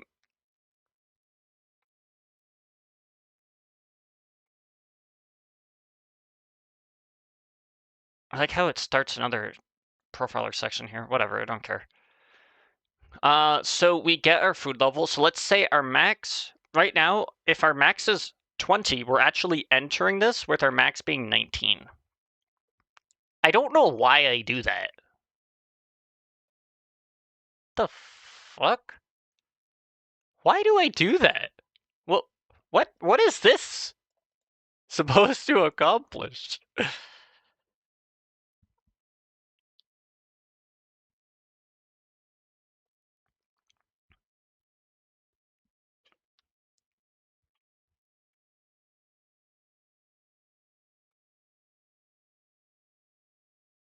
Max mod 20.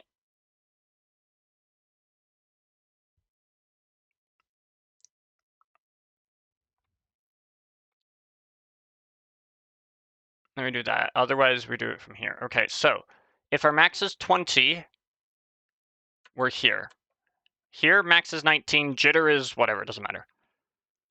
That just determines like how much we're moving, which I don't care about. We get our hunger. We get our max hunger, which is 20. We get our hunger. We're gonna say we're entering with 20 or 19, right? We'll see what happens. And then the alpha, if hunger is less than 20 times the floor of food max divided by 20. Now food max is 20, so 20 divided by 20 is 1. Times 20 is 20. So if hunger is 20, this is false, which means and hunger is greater than 0, and food max is greater than vanilla max hunger. We get the max outline transparency.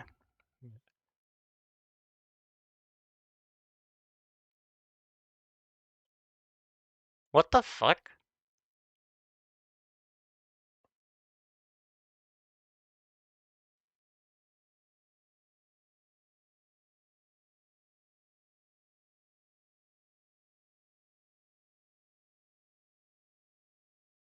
Okay, I'm pretty sure this statement makes like no fucking sense. All right, so let's say we're 20 and 20, right? Then this is 1, so times 20 is 20. This is false. So because it's false, we use this. For 19, what we have is this is true. Hunger is greater than 0. This is true. And food max, I know why this check is here, because we want that max hunger thing to show up if our hunger is 0 and we're starving. Because when you take starvation damage, your max hunger could potentially go down, right? So we want that there. And then this, our food max is our max hunger. So if our max hunger, which is 20, is greater than 20, which it isn't, then we do this. Now with 40, if our max is 40 and our hunger is 40, we're still entering with our max being 19. Where is this actually used? Oh, to determine where it should be. This is just to determine where it should be.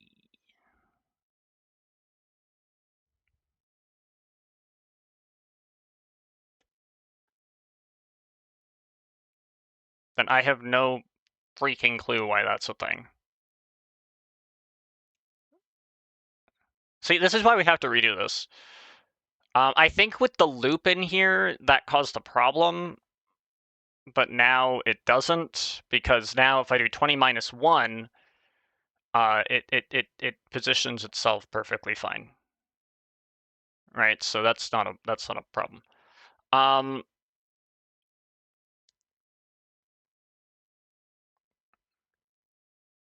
Yeah, it's like, why do I'm passing the max in. Why am I getting it again? Because I can't use this max because I'm setting it to something else. Why am I doing that? I don't know. I wouldn't be able to tell you. And this is why I really need to fix this. Right, this is like, we're gonna have a whole other client package here with like HUD stuff, and it's gonna go in there. I'm gonna figure it all out.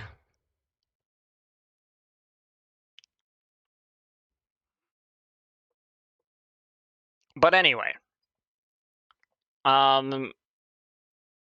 with 40 max hunger and 39 hunger, this is, the floor of this is 2.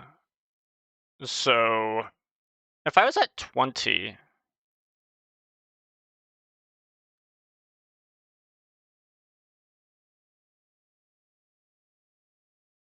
See, this doesn't make sense. This just doesn't make any sense.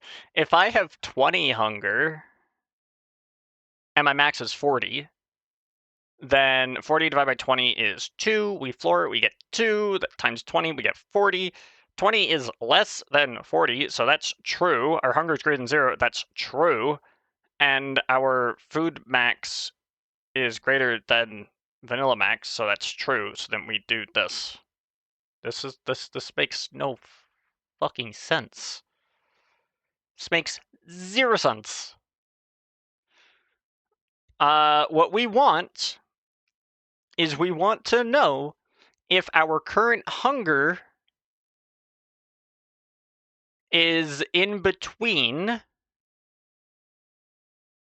our max and like the lower bound. Of course, it doesn't make so much sense because it's not working right. Exactly, right? Basically.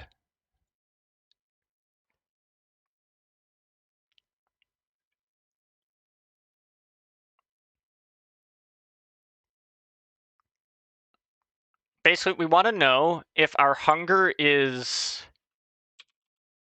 We want to know if our hunger is we do want this, right?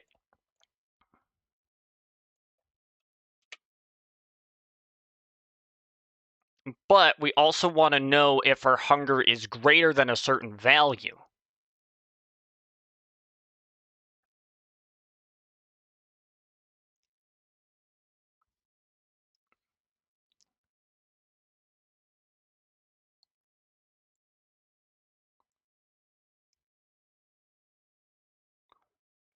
So if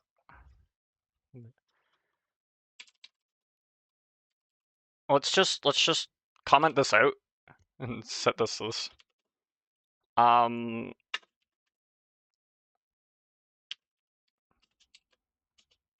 if not true, mod config.hud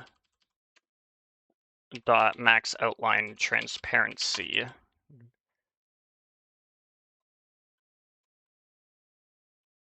Not convert from double to float. Oh, I have to float it.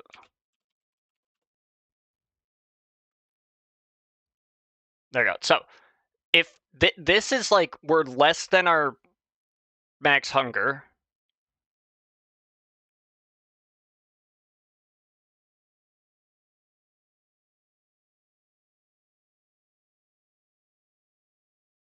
Wait, does this make any sense? When would this not be true?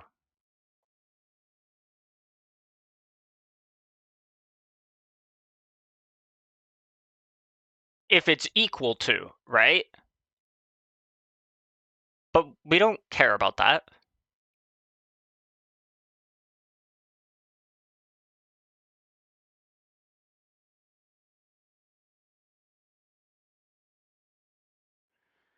We want to know if our hunger is greater than or probably equal to this minus 1. Right? Okay, hear me out. Let's say we have 20 max hunger. Then we will use a solid outline if our hunger is greater than or equal to 20 times our max is 20. So we put 20 over 20 is 1. We floor it, we get 1. And we subtract 1 and we get 0.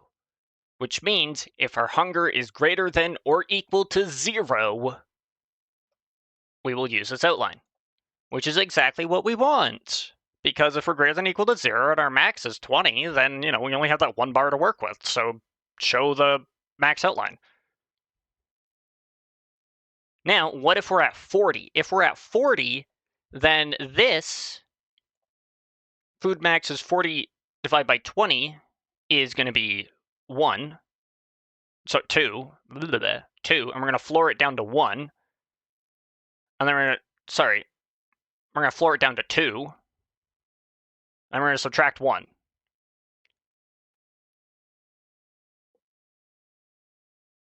which means if our hunger is greater than or equal to 20.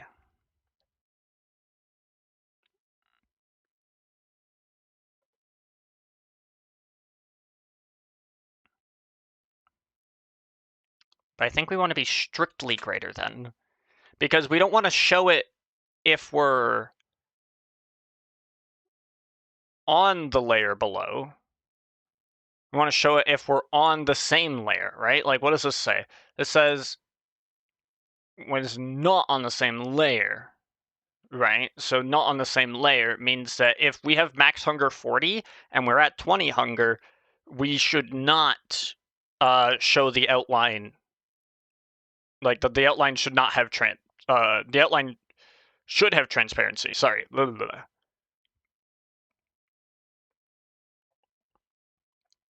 Right? And in this case, for hunger is 20 and our max is 40, max divided by 20 is 2. Floor it down to 2. Subtract 1, get 1 times 20. 20 is not greater than 20, so we use our outline. If we're at 21, 21 is greater than 20, we use this.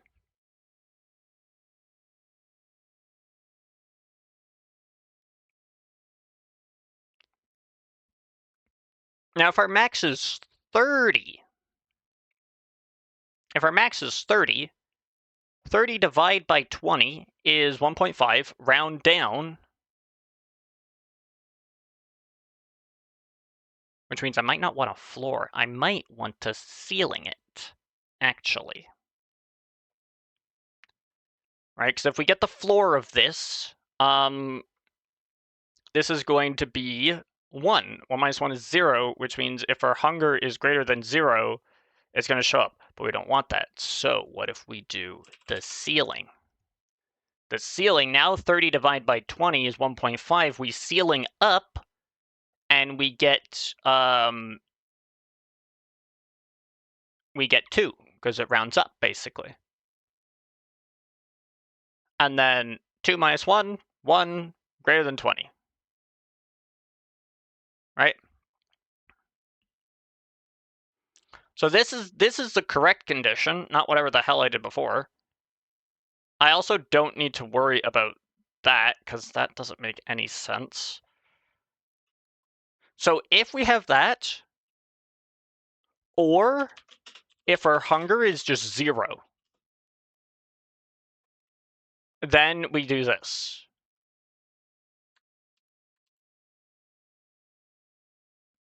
I am a genius level.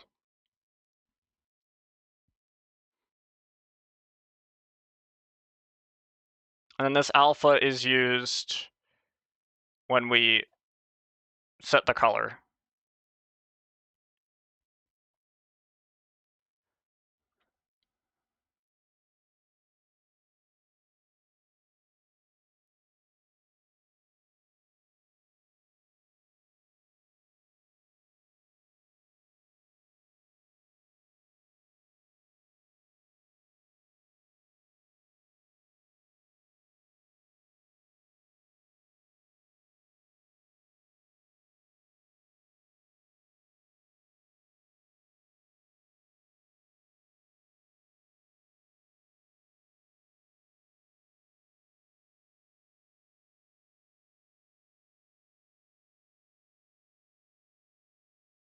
Where's my U and V, though?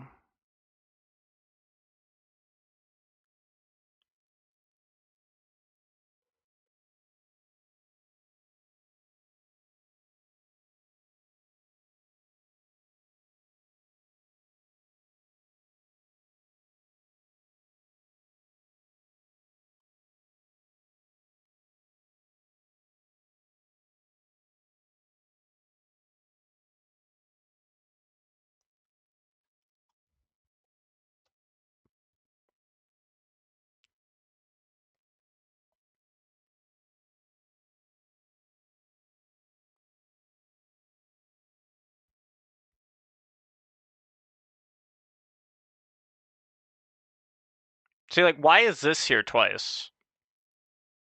It's the same fucking statement twice. This is just to change the fucking color. And then just do it afterwards. Like, it's fine.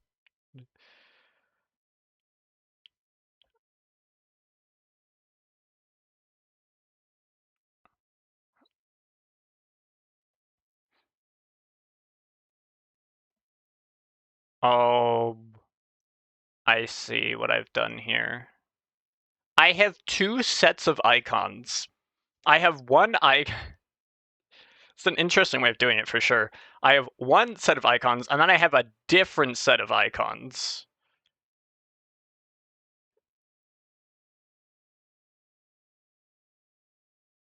And so it's not like it's changing the parts on the texture map that it's drawing. It's just using a different texture map that has the textures swapped when I'm using the reverse style. Which, fair enough. That means I don't need to worry about keeping track of that shit anywhere. So, honestly, that kind of works.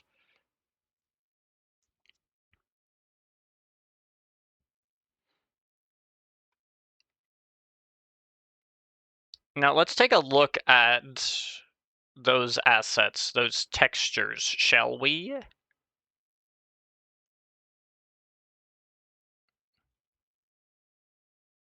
Yeah, this tiny little bit, you can barely see it. These are the textures.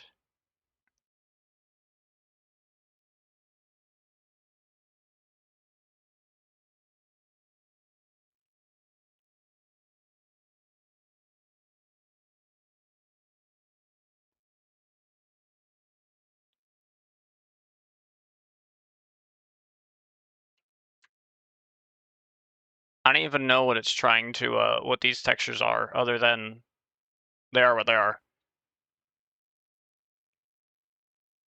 And what's the alt one?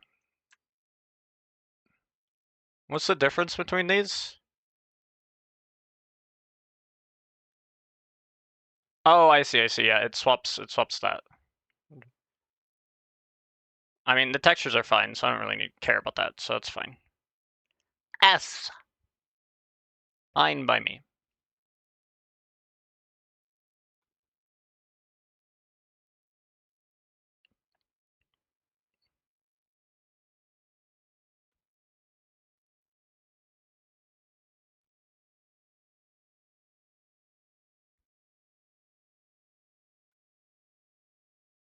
So now this works, which is good.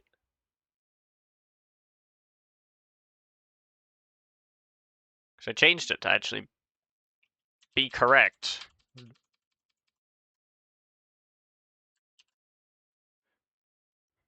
And then these are features. And then redo HUD drawings so it actually isn't garbage. It kind of garb.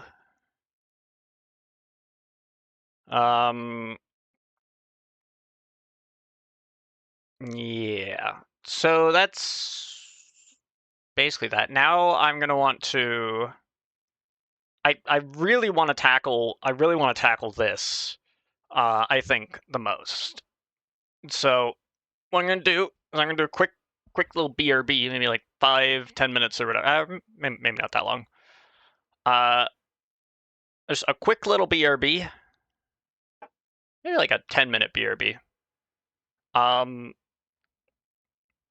I'm going to just get up or grab a snack, stuff like that. And then I think when we return, we will handle this. We might not fully implement it, but we're gonna start laying out the groundwork for it.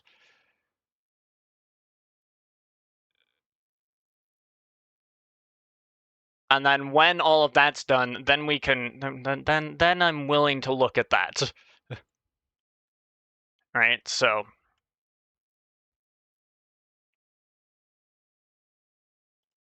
I'm gonna throw up BRB.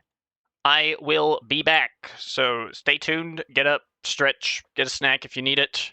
I will return.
I'm back.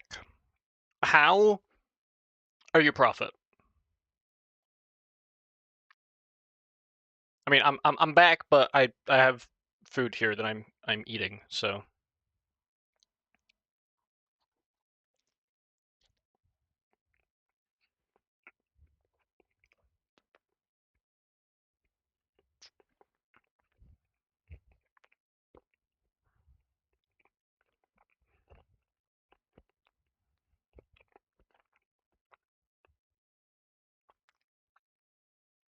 Well, fair enough.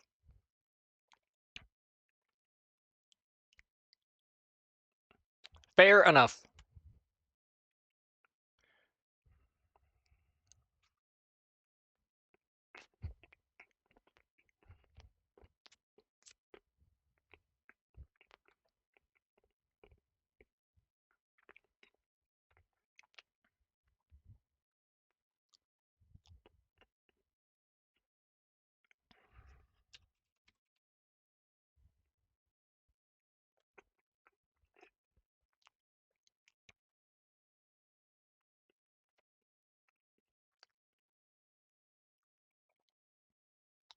I'm a profit, and for $10, I will tell you all your lucky lotto numbers at 1-800. Please don't call this number. That's not a number I can dial because I can't dial the spaces.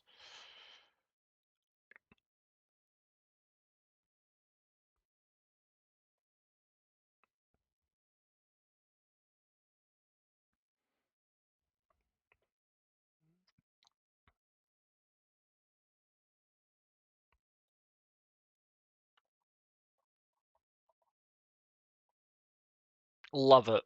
Love it. I mean, I guess this makes sense to be packaged into handlers then.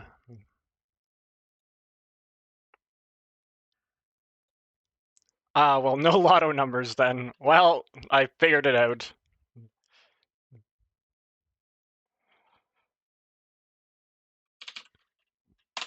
We'll just make it a HUD package. Sure.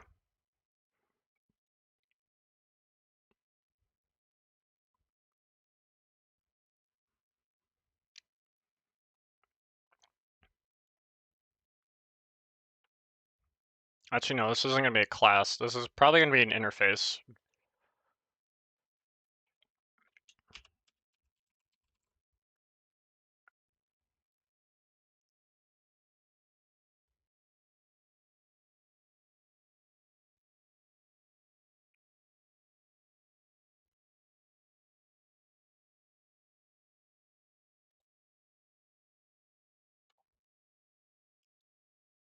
Now, for it to be drawable, it is going to need the draw.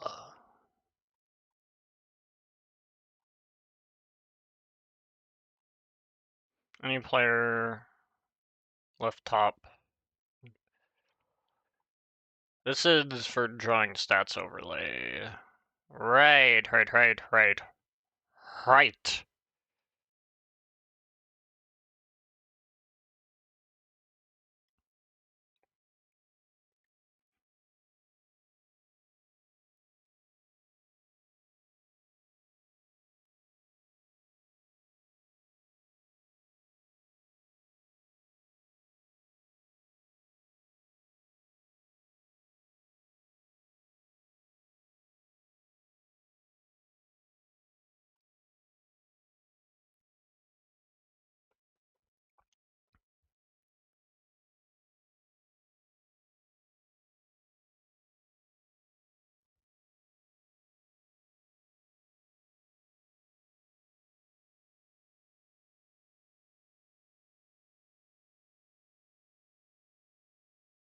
So I'm actually going to create an enum.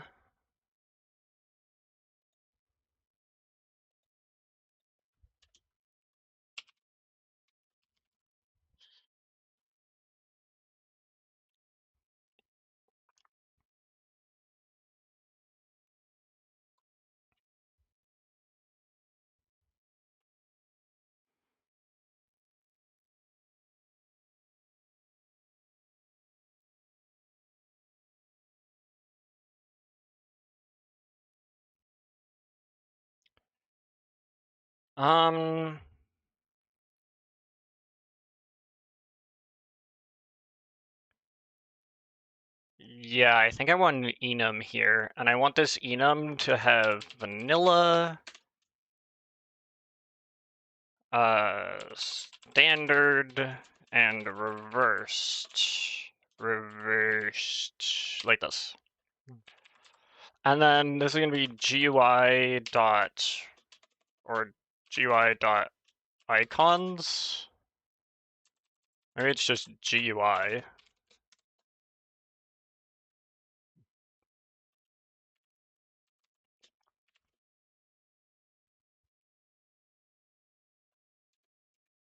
And then we're gonna have a resource location.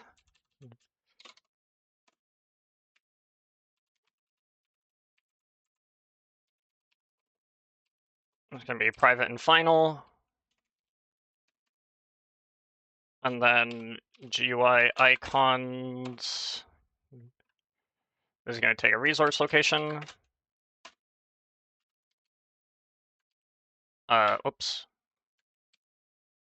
And we're going to do this dot lock equals lock.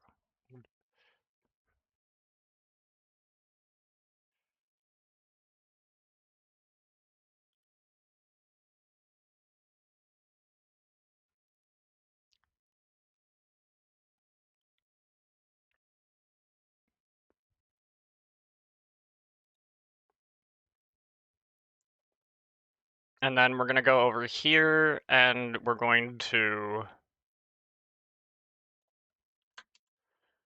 put this over here. And then this is alt, right? Yeah, alt. So this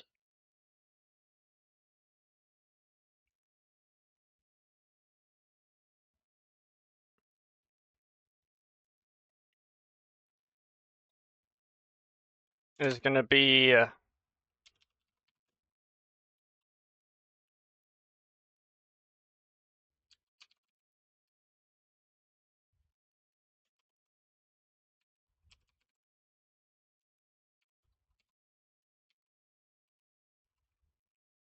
maybe void.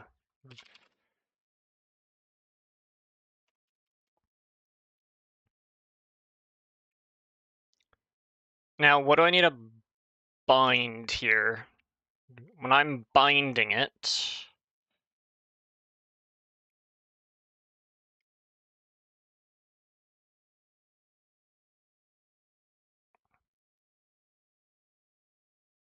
I need a Minecraft instance.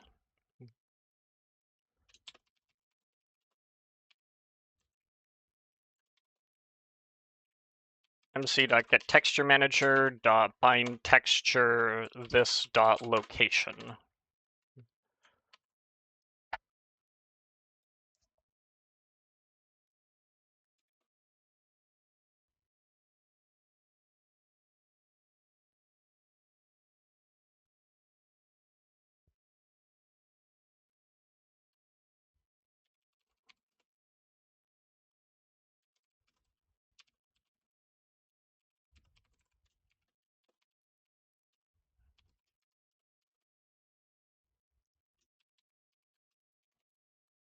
Vanilla dot bind texture. Okay, so we can now bind the texture, we can now unbind the texture.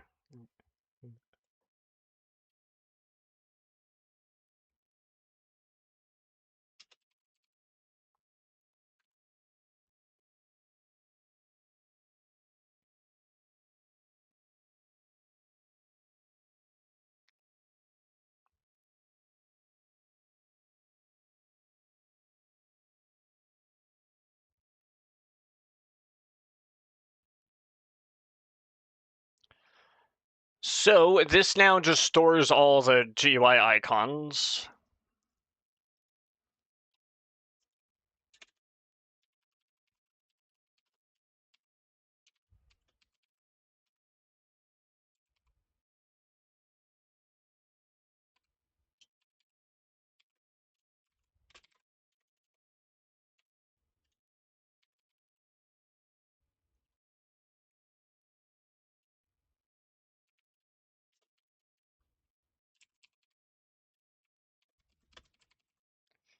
Dot, I think it's modconfig dot hud dot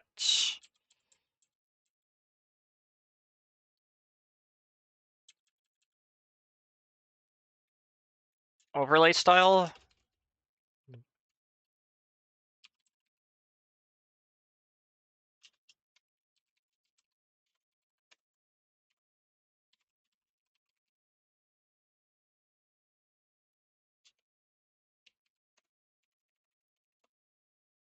Oh wait, I need to case default. Yeah, okay. I don't need this.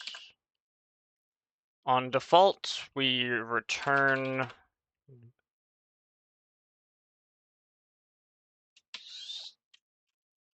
standard.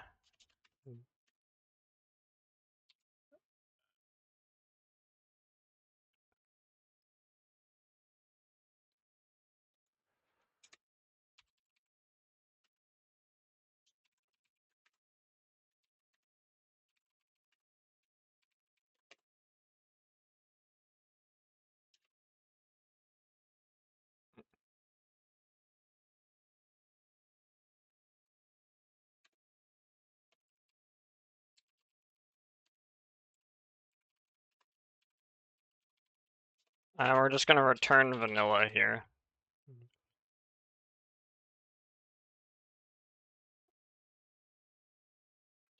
What the hell have I written here? Whoa, what? That's not how that's not how you spell that.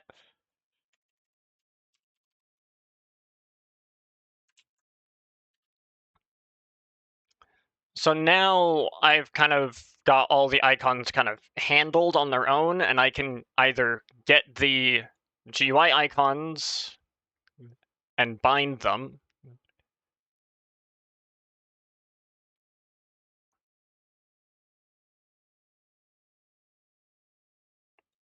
Why am I gonna do this? Just bind SFGUI icons. So we switch on this. This should be void.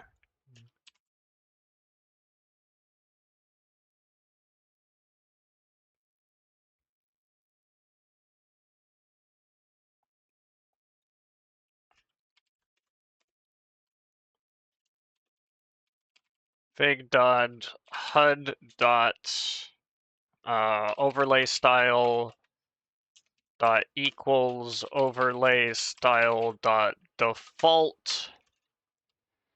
Then we'll do standard dot bind texture. I need to.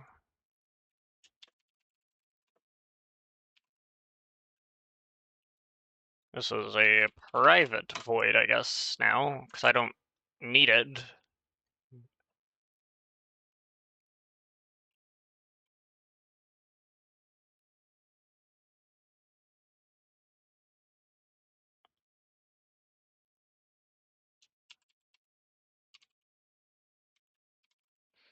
We have an unbind and we have a bind.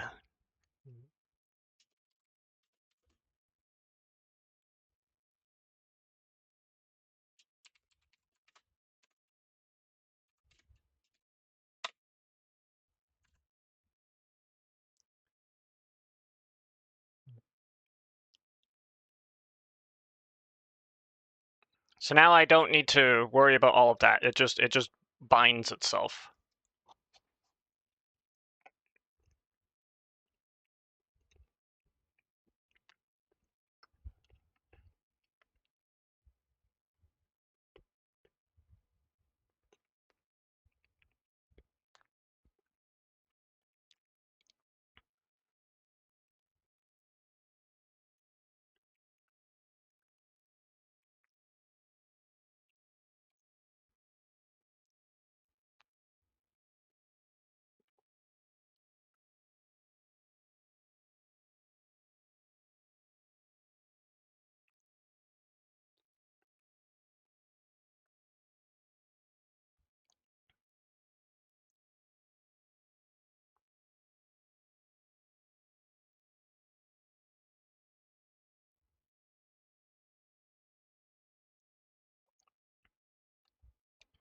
And now I need...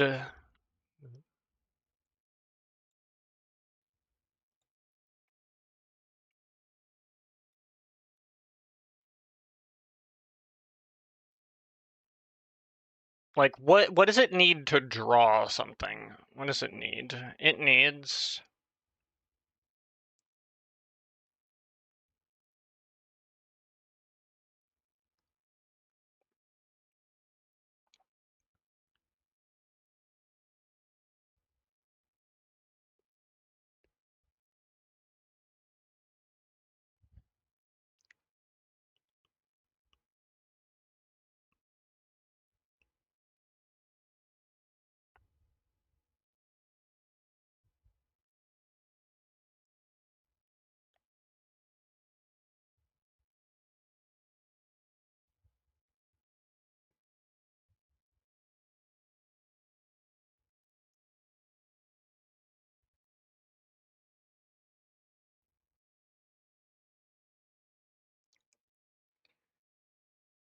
Yeah, because to draw an icon needs an X, Y, U of E, right? Because it basically just does that.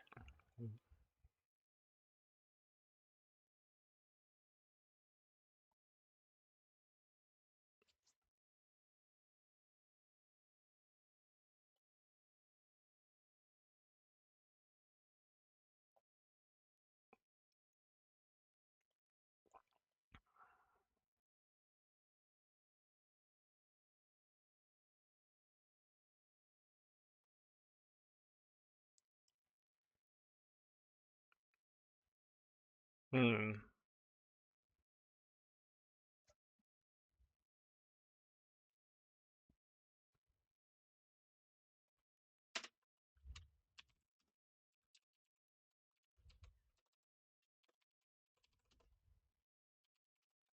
It's definitely going to take this.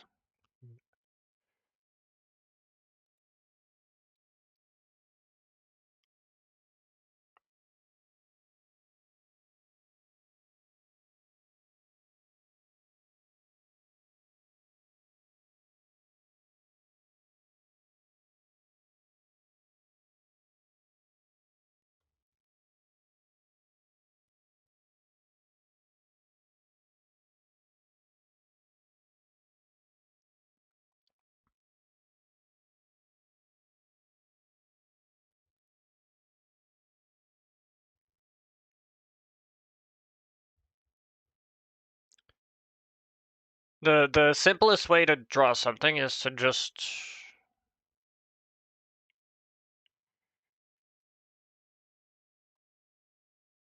Right, like, I would want, like, for, like, the info thing or whatever, it would just draw this or whatever, right?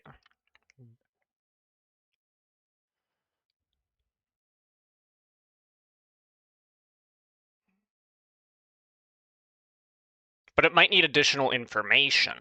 That's the thing.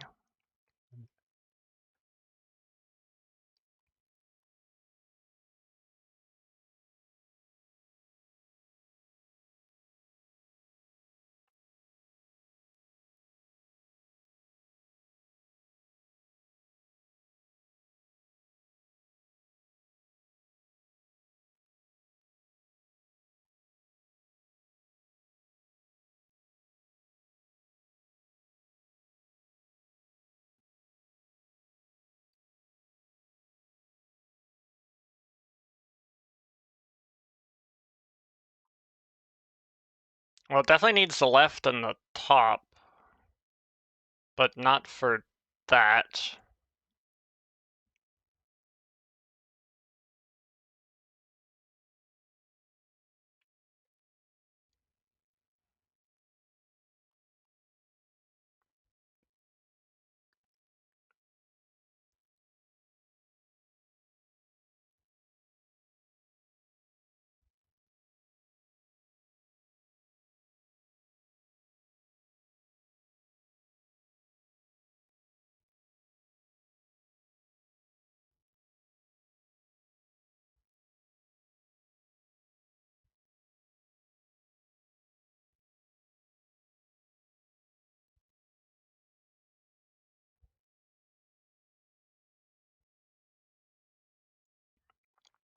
I'm not too sure about this.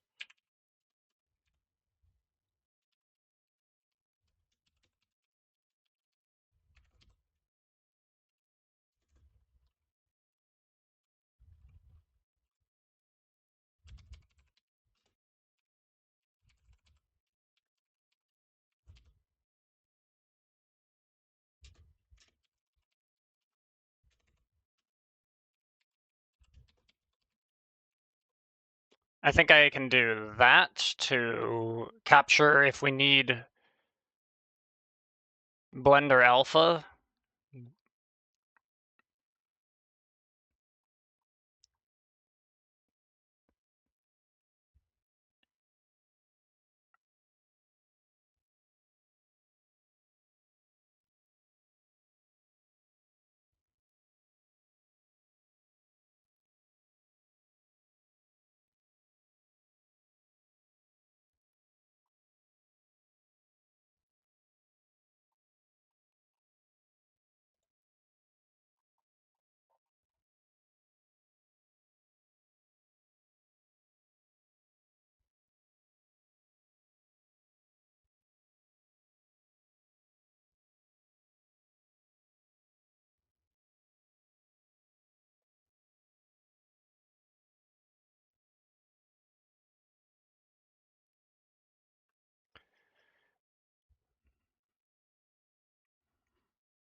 As if we should draw it for the player. This is going to basically be used for the bloated overflow.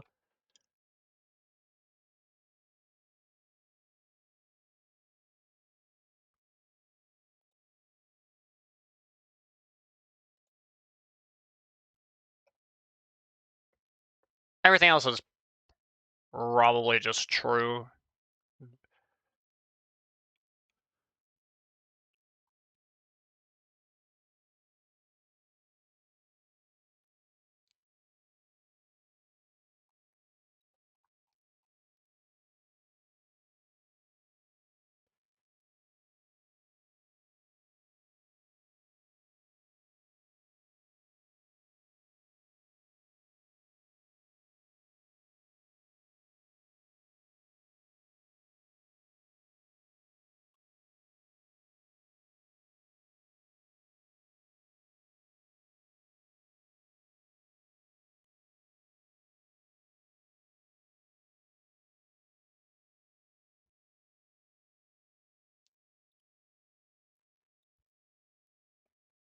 So this is a section name whether it requires blend, or whether it requires alpha,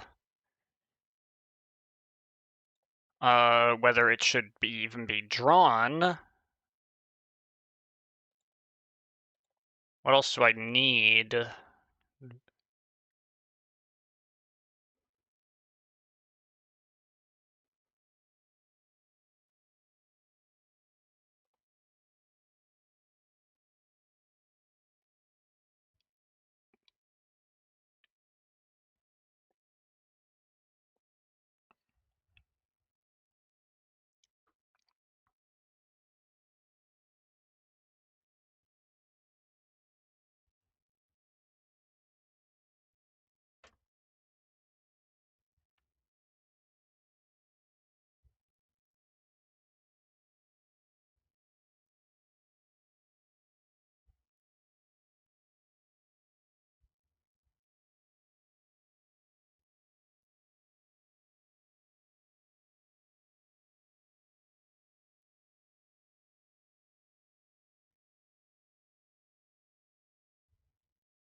I probably need the left and the top, right? Because like, okay.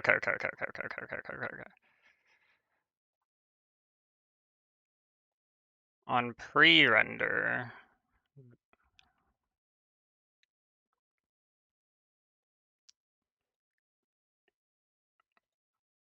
Right, because that's where it gets the resolution for the left and top.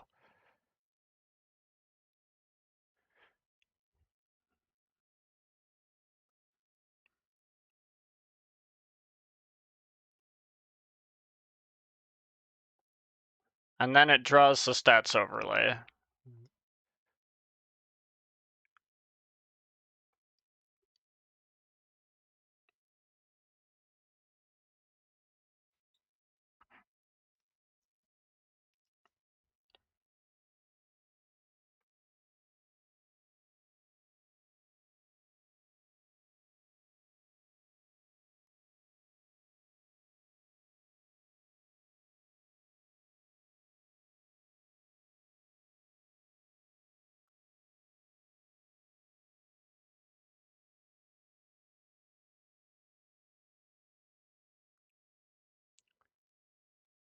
So then I should just get the left and the top and the Minecraft instance and the player.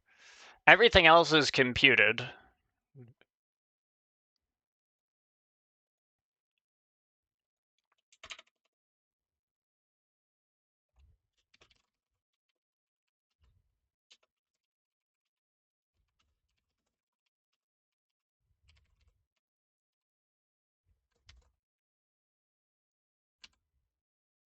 And that's what it means to be drawable.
That's there.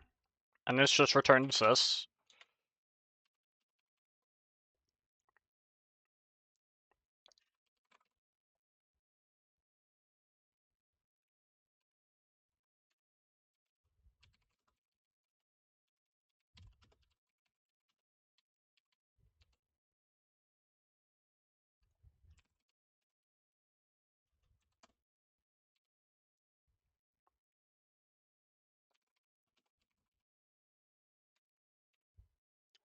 This I'm not gonna put in and then draw. This is gonna be the thing. If, well, it's gonna be mc.profiler dot start section.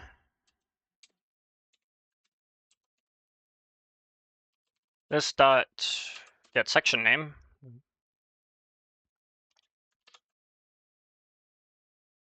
I'm gonna end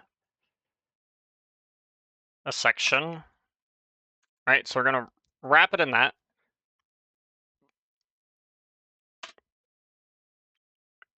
Because that's basically what we have wrapped for everything.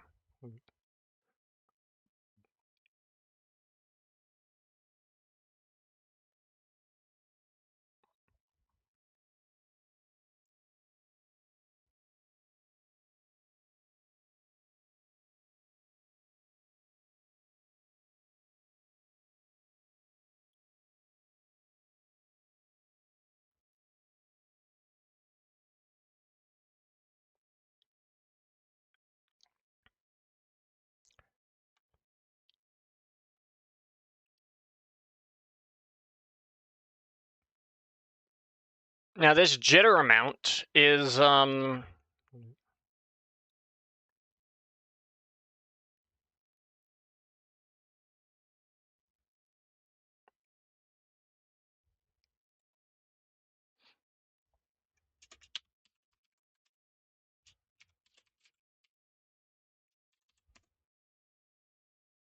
I'm going to annotate that with that. And I'm going to annotate this.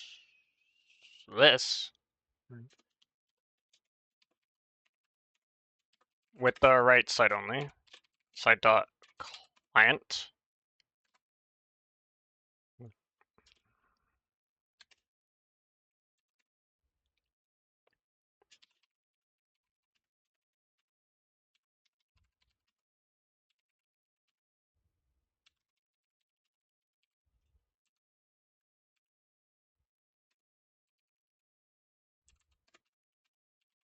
We'll put the name there. Whether we need blend. And whether we need alpha.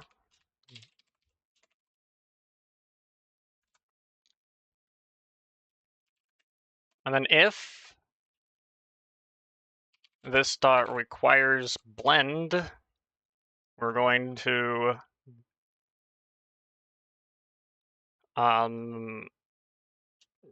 GL11 dot enable, or is it just blend? What? Or is it just GL blend? What is it? Oh, it's, wait, nope, no, I still don't know. Hold on.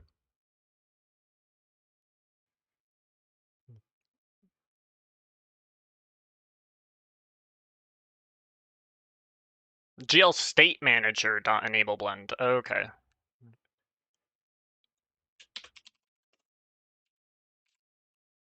Enable blend.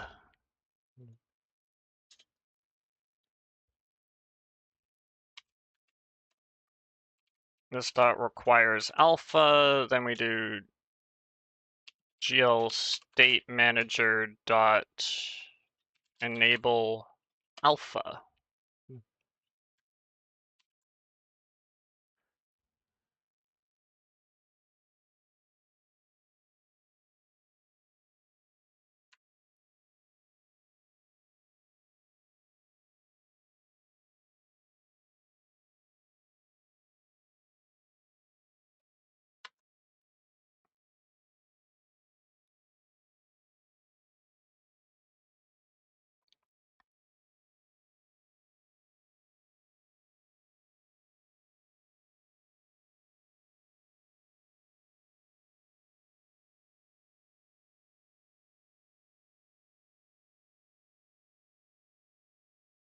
And then I need to do it again.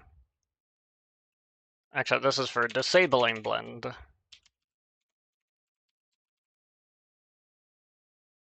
And disable alpha.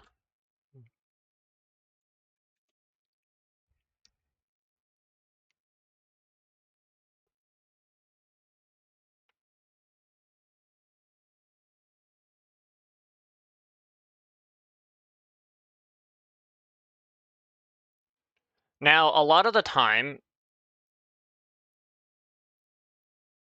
I'm going to need to know the food stats.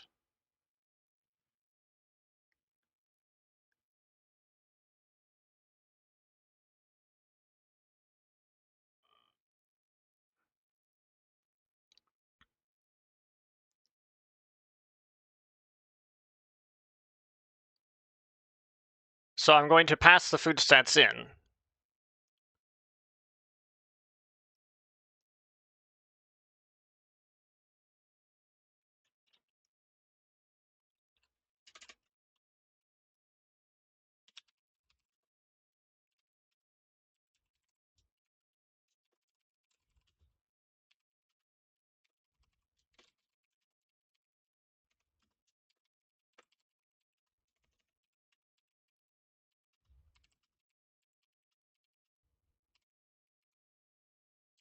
Now, I don't need it for all of them, but for the vast majority of them, I do.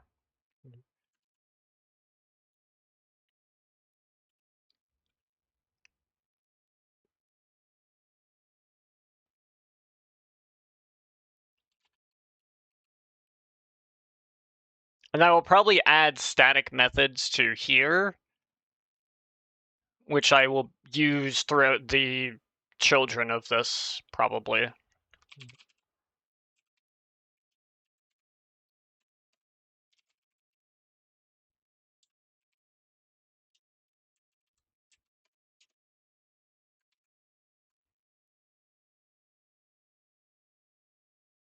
And that basically encompasses kind of what happens here,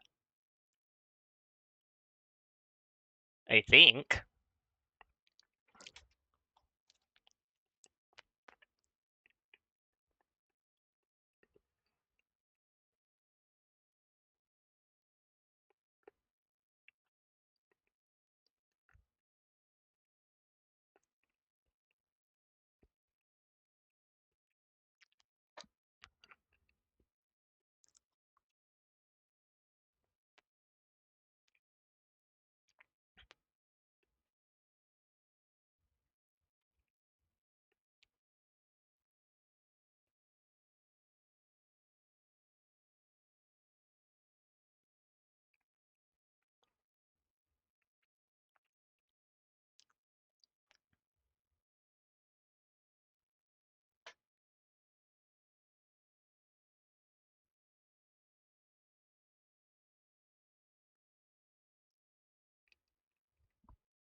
Let's set this to... I don't know if I can do this, but we're gonna see. Abstract SF drawable.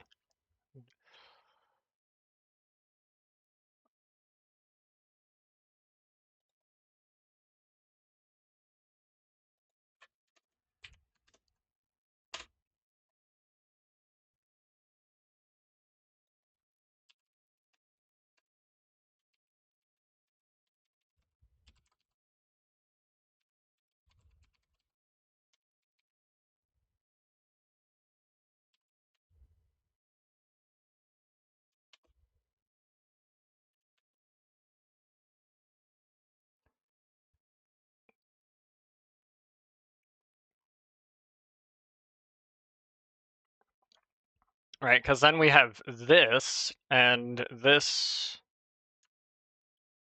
draw exhaustion requires the exhaustion level, left top, and alpha. What do I pass in for alpha? I just pass in 0. Why is that a thing?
So we do that. I guess this is false and false, because that's not for me to determine. I'm not the one doing it.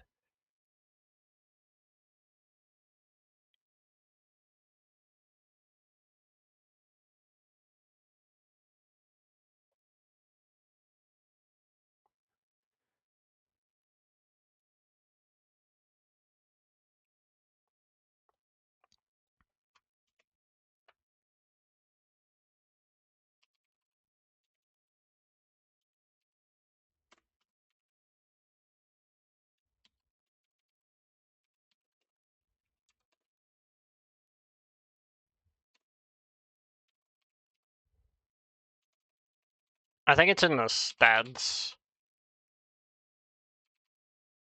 Nope.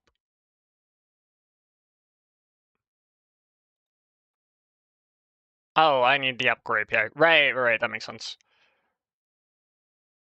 We need to negate it. And we need the apple skin helper to be loaded. If it's loaded, and this, then we draw this. We need the Apple Core API. Oops, what are you doing? Accessor, get exhaustion for the player, MC, and then alpha is just 0 for some reason.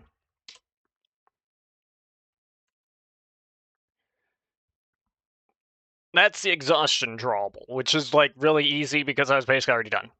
Whatever, right? It's just to get our feet wet here.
I'm just gonna annotate it with that, and that's fine by me.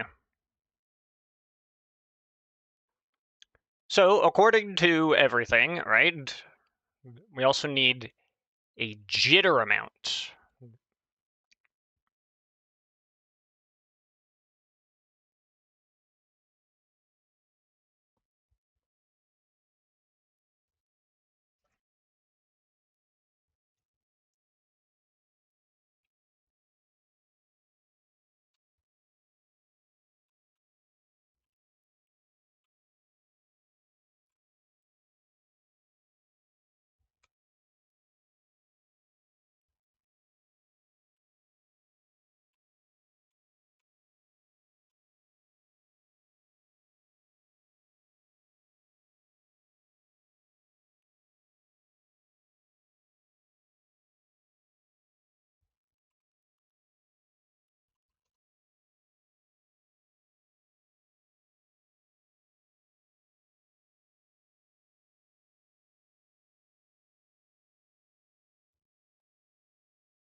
This probably only needs to be, no, this needs to be public.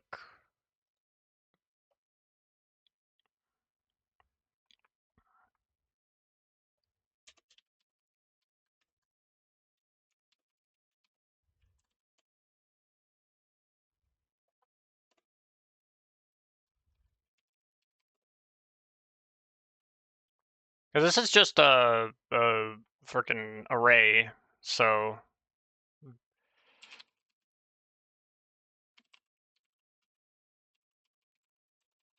This is the jitter.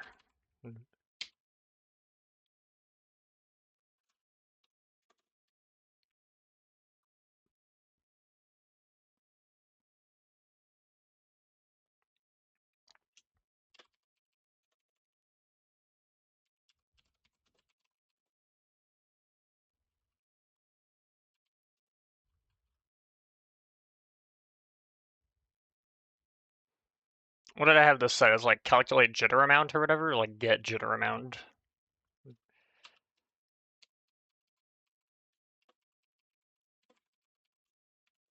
I don't think it's...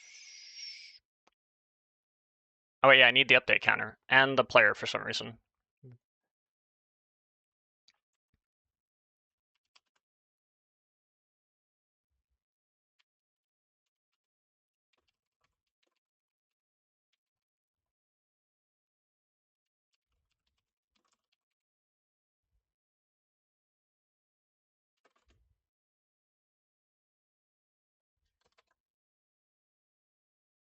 And then we're just gonna have a public static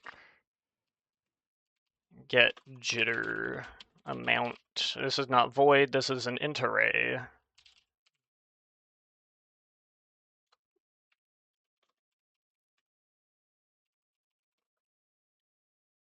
I'm doing this like this because then I can just calculate a jitter amount at the beginning and then just compute the jitter amount, and then I don't need to like check to see have I computed the jitter amount.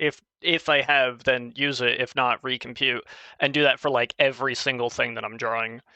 Instead, we just kind of isolate all of that.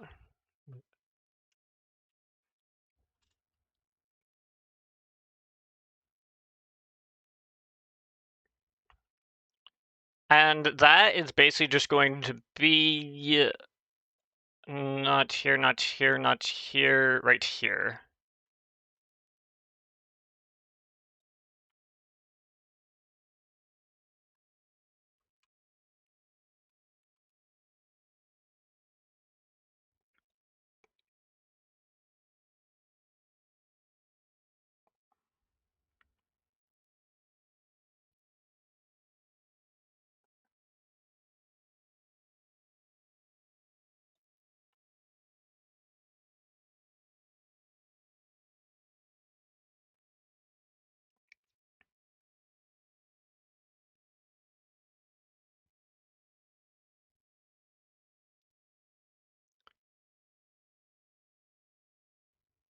All right, bring this over here.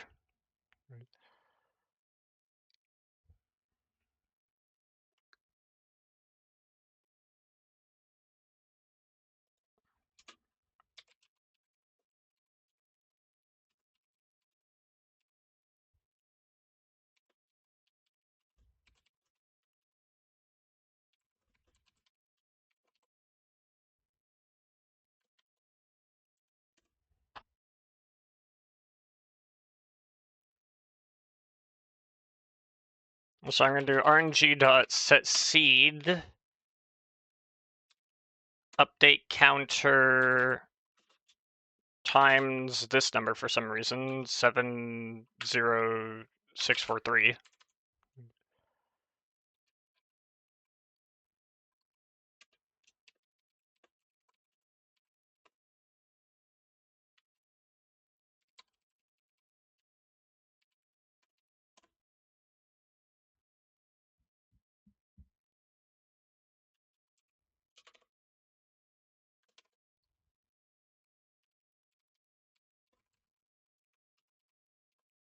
Get food level, float saturation level is going to be stats dot get saturation level. I have a short, and that's going to be the bloat level, and that's going to be Healing Feast API dot accessor dot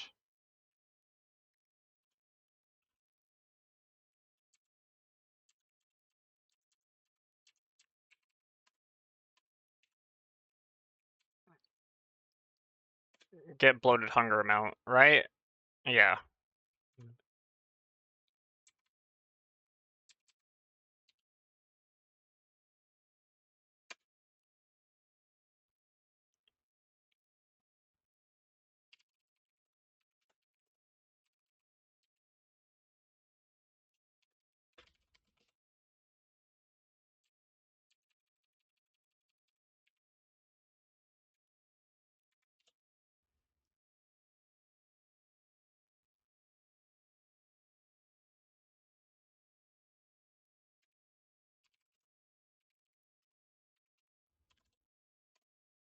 And then if player.isPotionActive,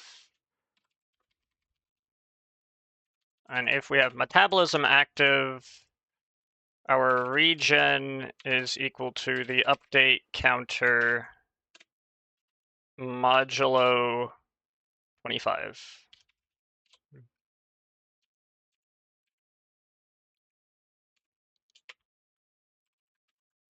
And then if the set level is 0, or regen is not -1, I set regen to -1 because it just works. It just works.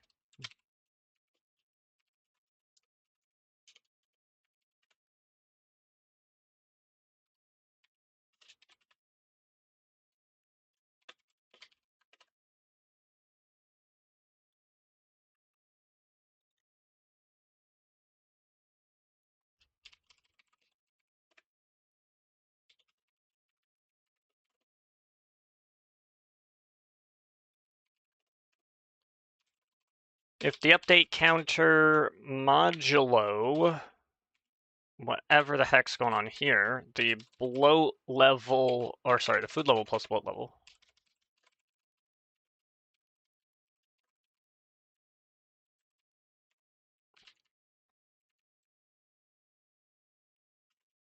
Times 3 plus 1.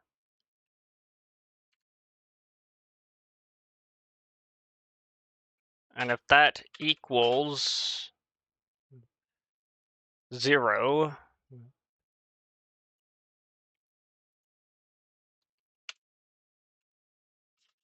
and set level equals, did I just, wait, what? And set level equals 0.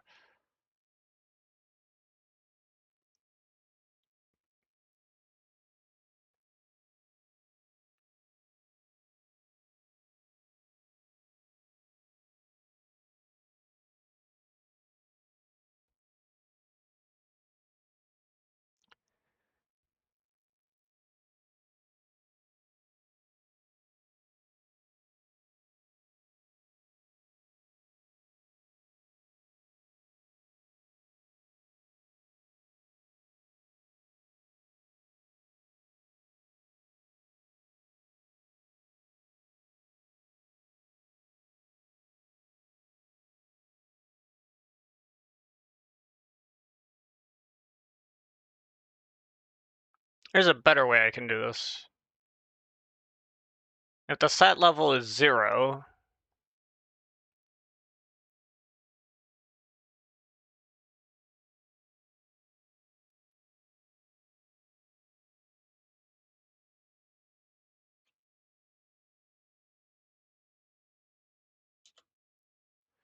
the set level is 0, then just do this.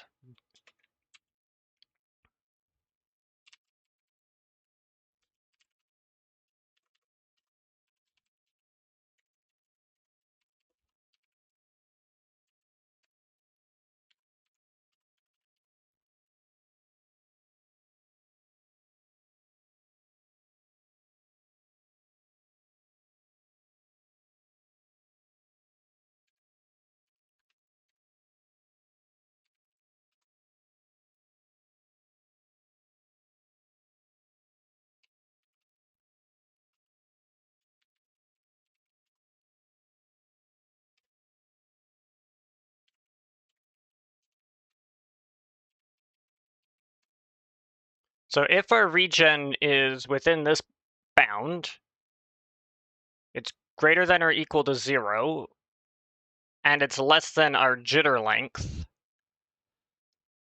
then that means I can actually just index jitter here at regen and subtract equal 2 from it.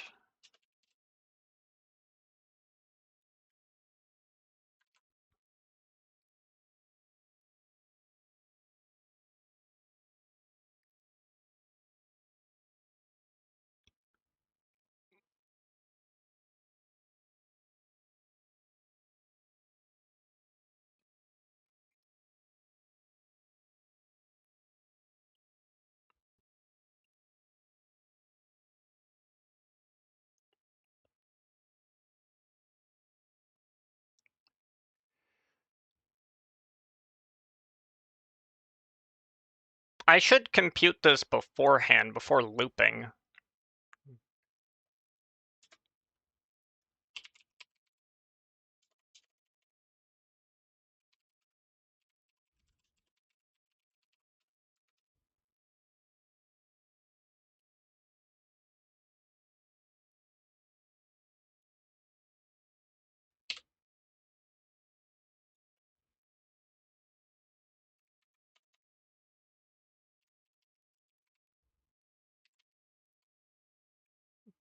That's not how you spell that.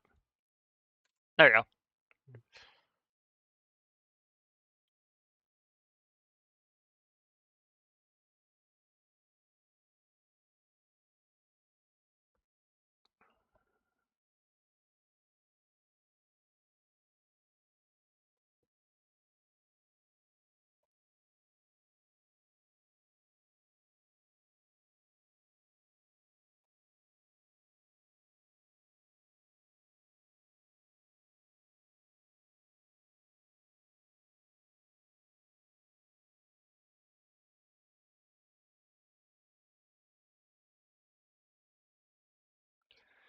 And maybe I can make this better by just adding a check if they are that. I don't want to index out of bounds, so that's the problem. So I'm just going to leave that like that.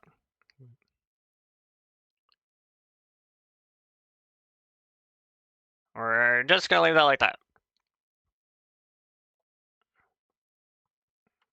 All right, so now from HUD utils, I can get the thing.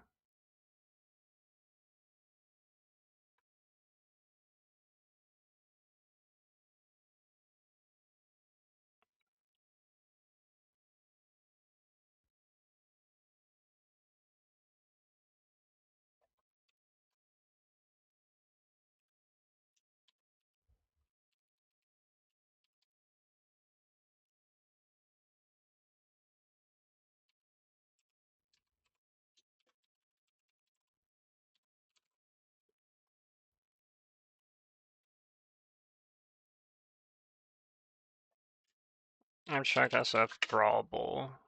What? Abstract SF drawable. Dude, what the fuck? Superclass this.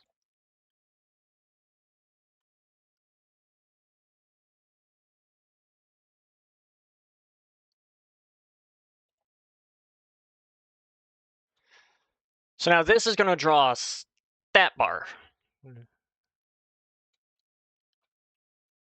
Oh, well, no wonder, because I'm in handlers. Don't be in handlers, be in here.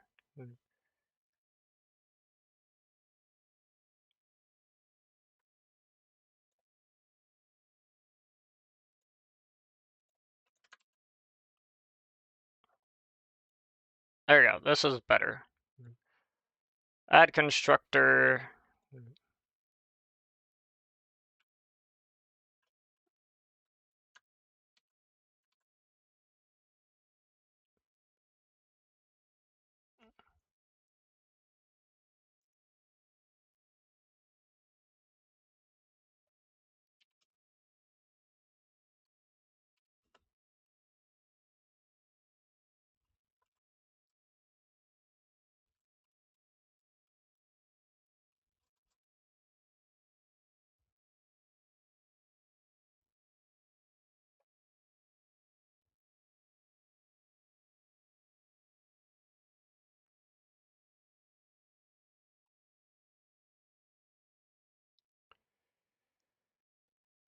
And the stat overlay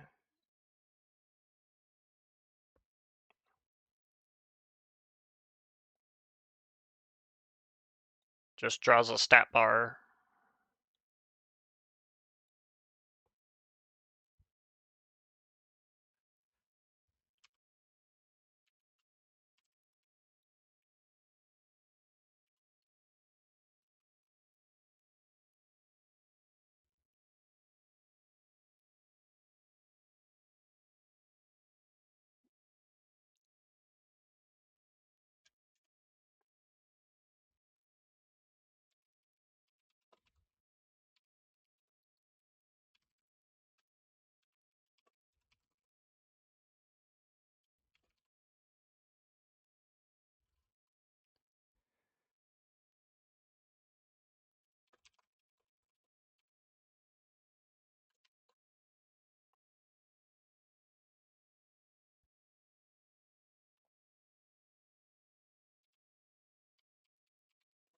I realize I probably want that to be protected, so make this protected as well.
I need to figure out how many it needs to draw.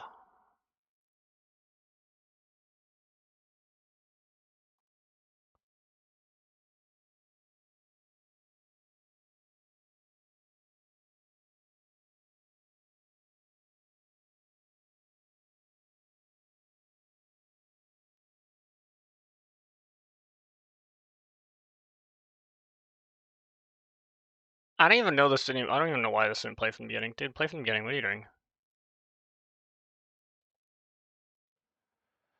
Let's see. We got. I don't even know the amount of bars needed to be drawn. I need to know how many things I need to draw.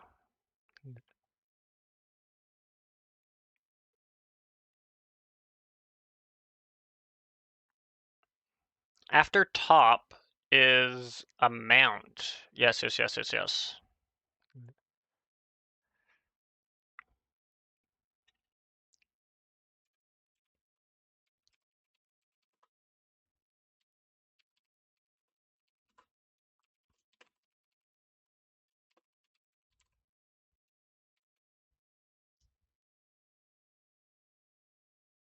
Now, what do I need here in order to determine the amount to draw? Probably the player and their food stats.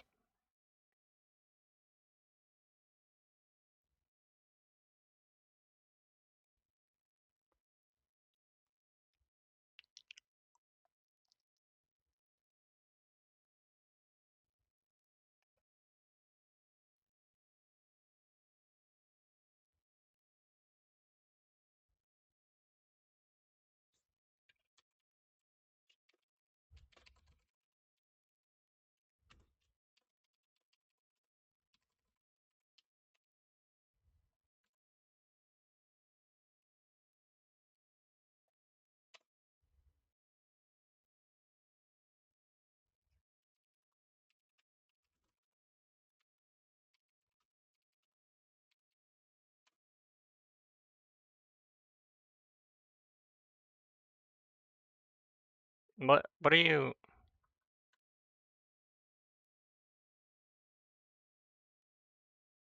Oh, oh, oh, I see why this is wrong. There we go. That's what I need.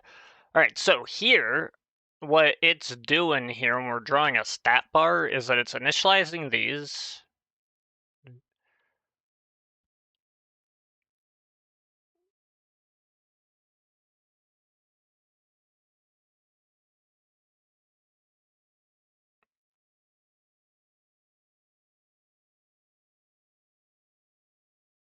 Is a 1 index value. The variable Kershank will be a 0 index value.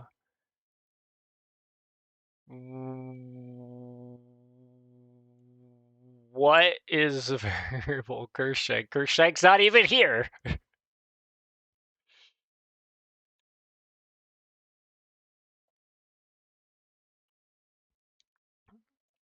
It's right here for drawing the icon.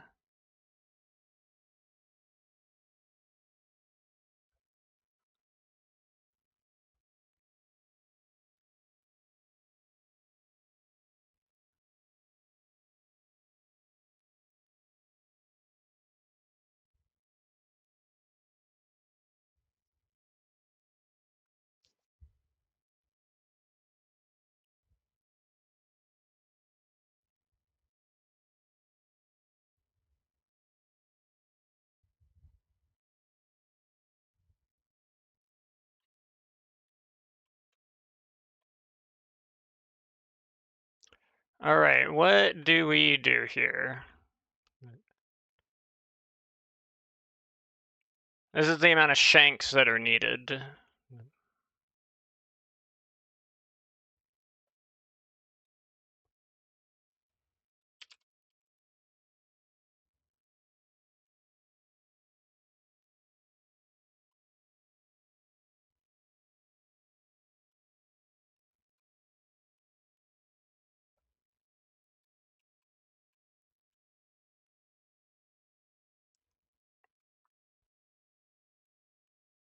Why do you have I initialized outside? What the fuck is the point of having I initialized outside? That makes no sense.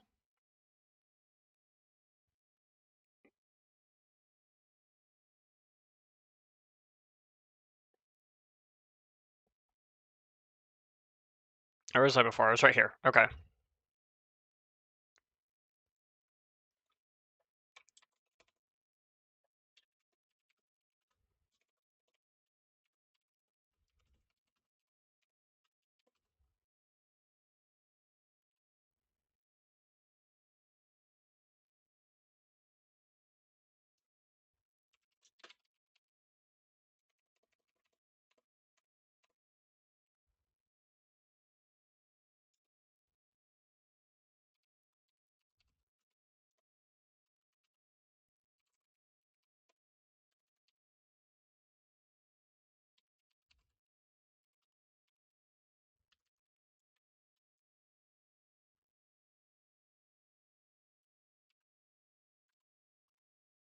So now I have the amount that are needed.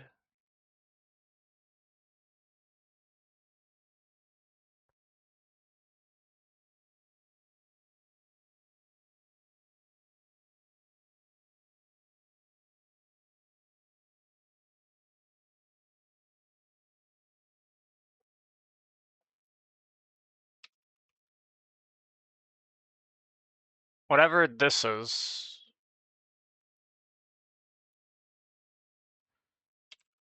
Left minus I times 8 minus 9.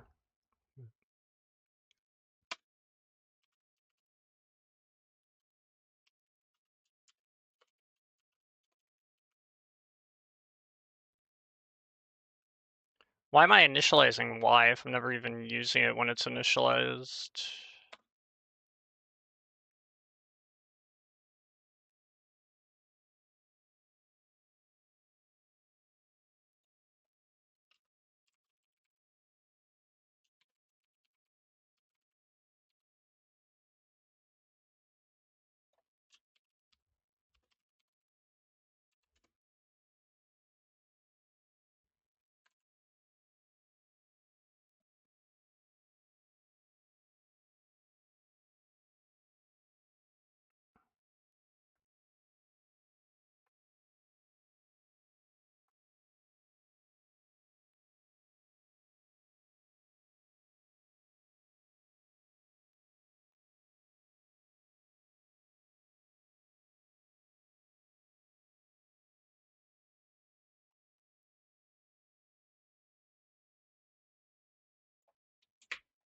So it actually needs blend.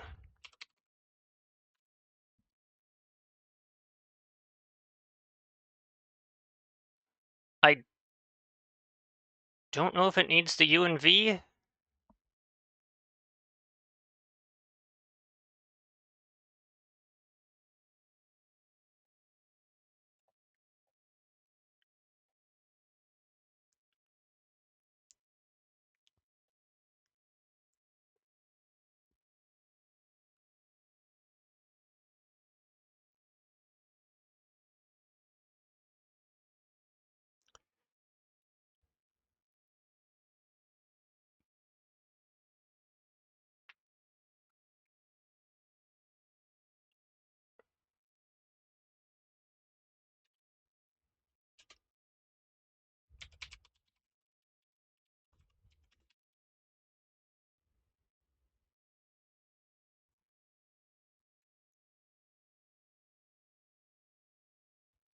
I think I need this.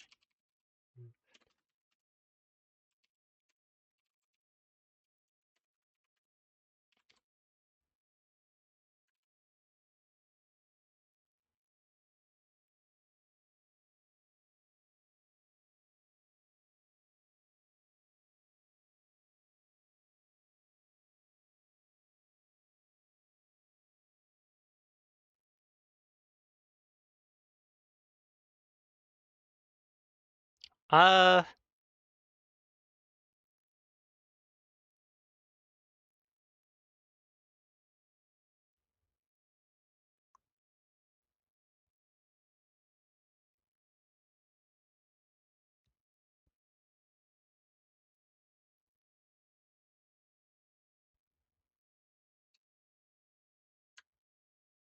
no.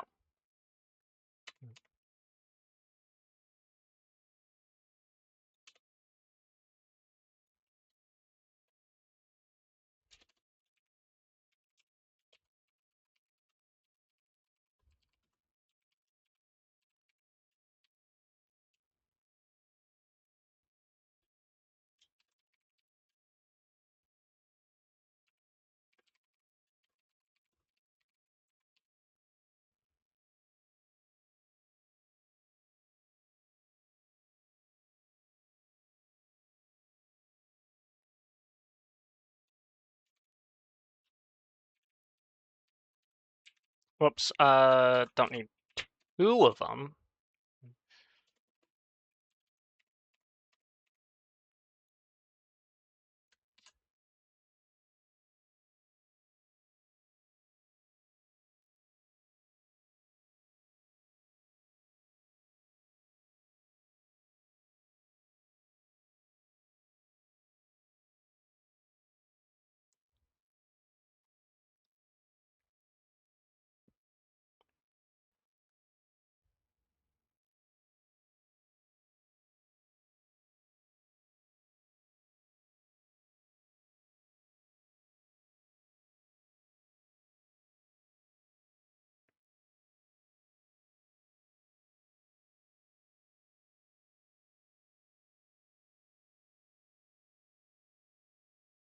This is a color.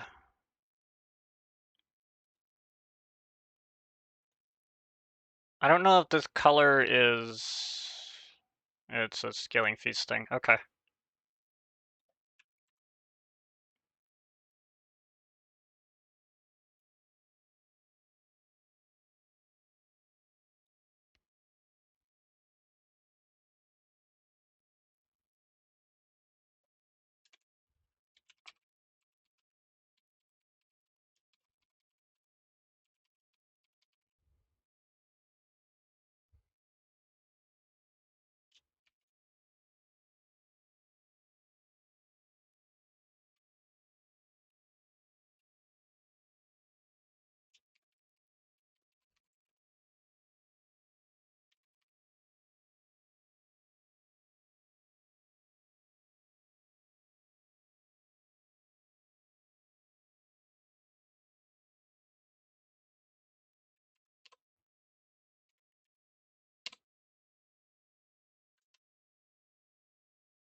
We will need that color as well, because when I'm drawing a stat bar here, I have a color here.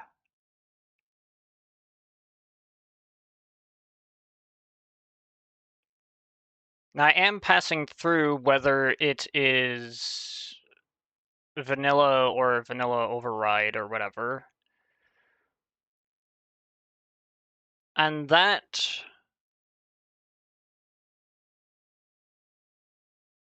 I can manage.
I don't need the hunger effect thing.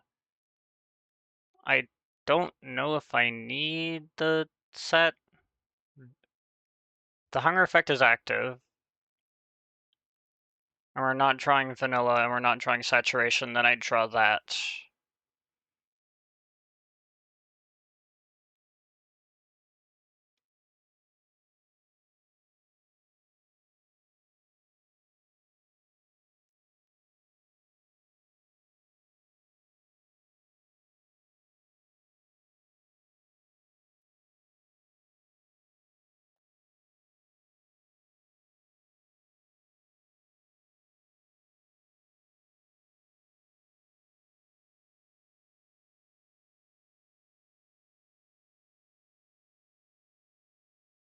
It computes a new U, which I don't care about.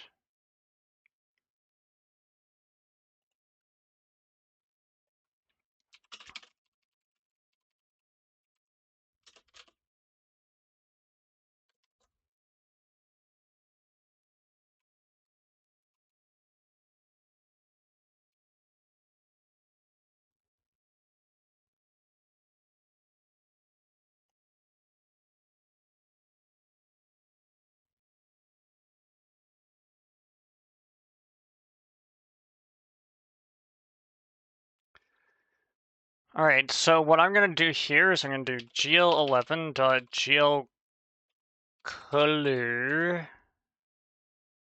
3f.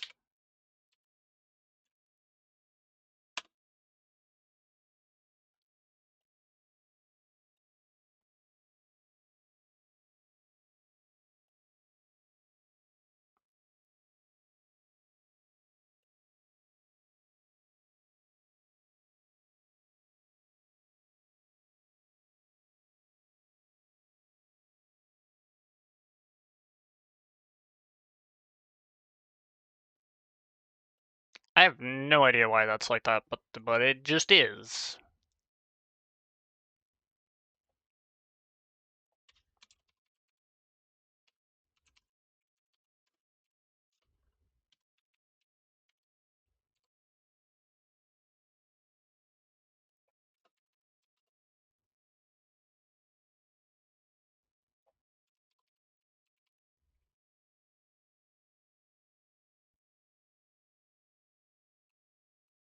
Is there another option? GL color 3B.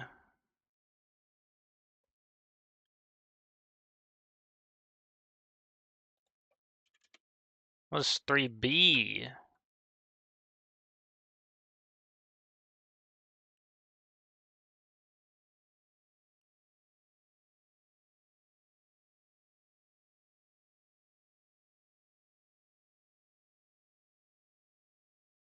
That's native.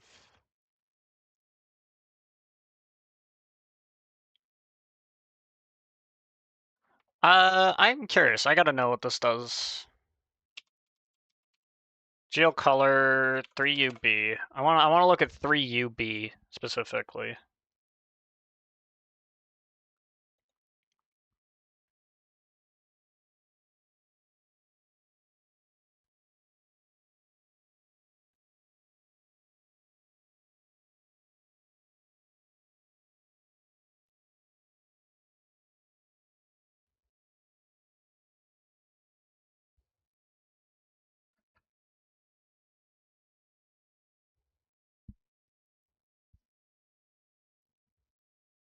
Okay, so I want 3UB. 3UB color.getR. Now this is an int, so that's gonna be a problem. Color.getG and color.getB. .getB. Yeah, right? And you're gonna...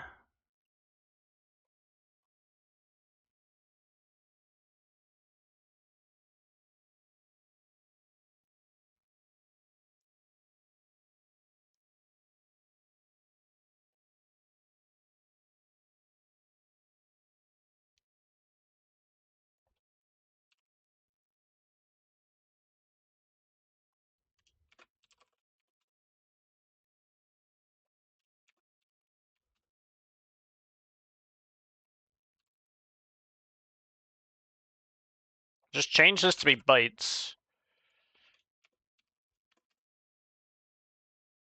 Much better. Nothing breaks. But now this is happy.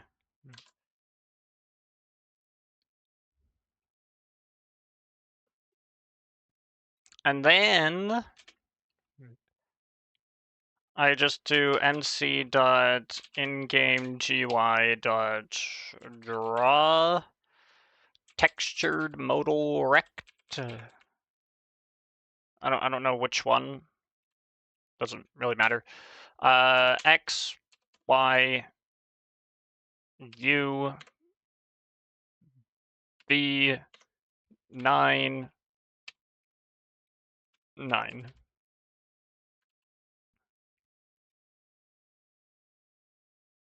Now I only want to do this if color is not null. Then put this up here.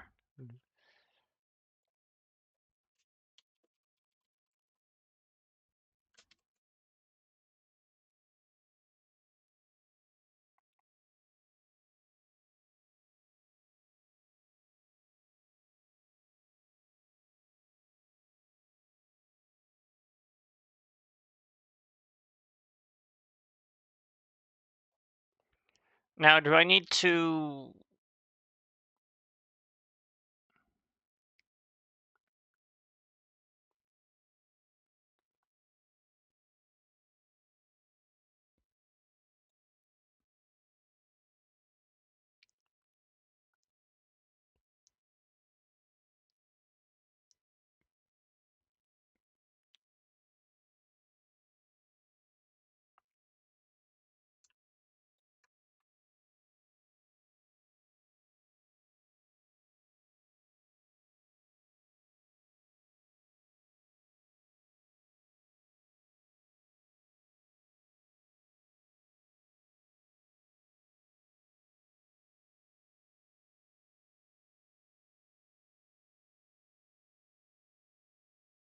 I mean, it doesn't really matter because even here, what I'm doing when I'm drawing icons is that I'm setting the color back anyway, so I'm just gonna do that here. GL11 dot GL color. We're gonna do 3F and do 1.0F, 1.0F, 1.0F.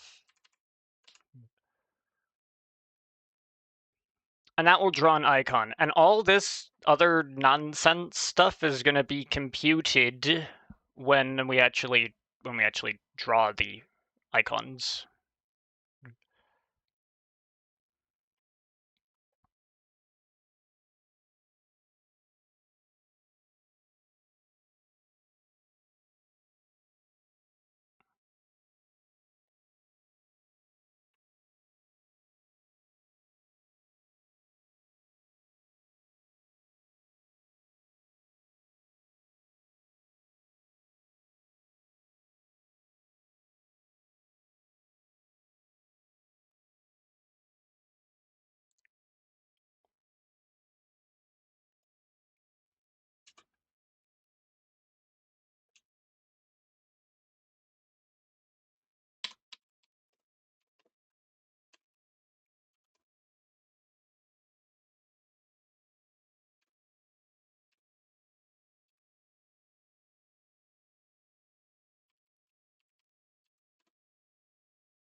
Is V not always the fucking same? Oh wait, no, that's not true. That's right.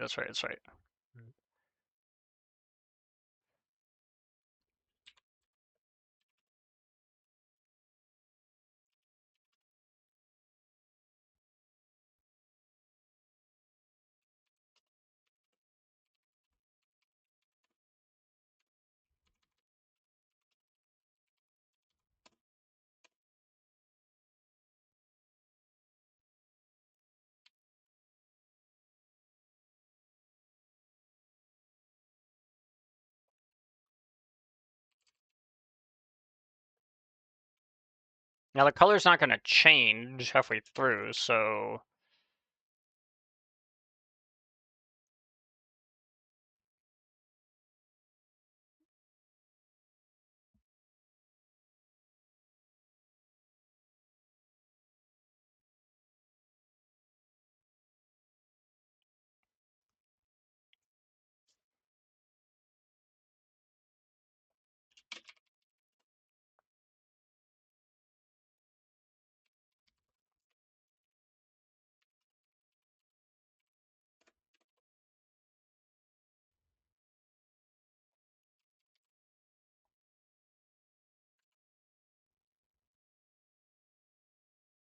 Alright, so now it's doing all that. We're getting the amount to draw and all the color and all that other stuff. Now, all I need to do is do a thing here for when this changes.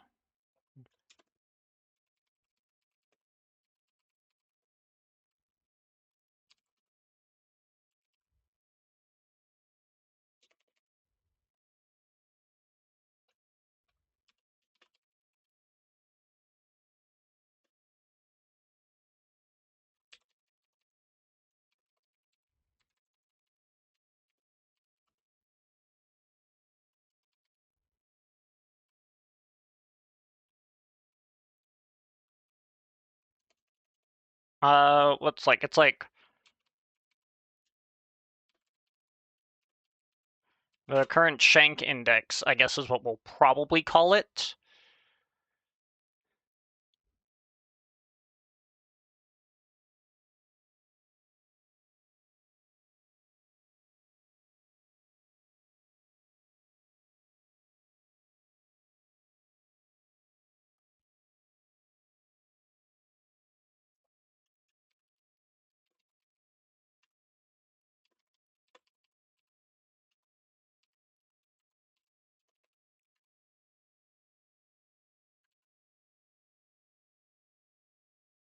What is this? This is supposed to be here.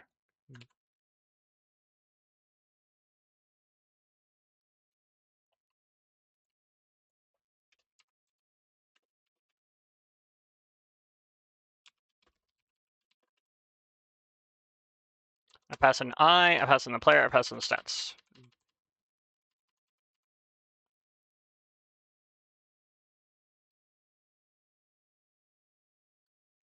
So it's going to start the base U, and then it's going to shift it however much I need it to shift by, and that's going to basically be this part.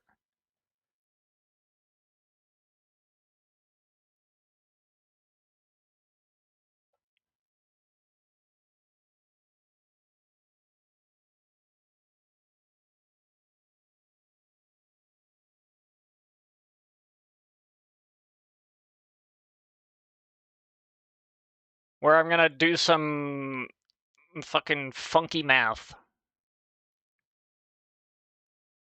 And we're going to basically compute whether we're on like an odd shank, right? So whether we're drawing like a half shank. That's basically what we're going to be doing. We're going to be determining if we're drawing a half shank. And there's only ever going to be one half shank. So, yeah.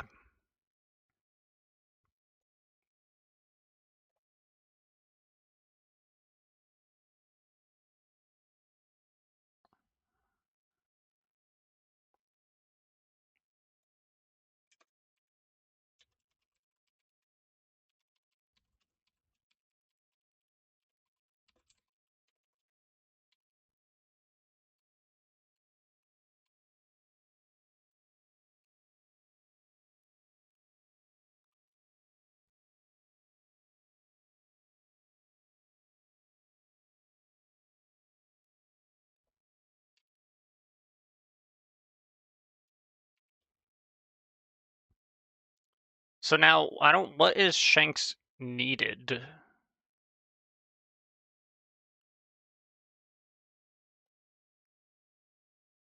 Something that doesn't change. Which is the amount we're drawing.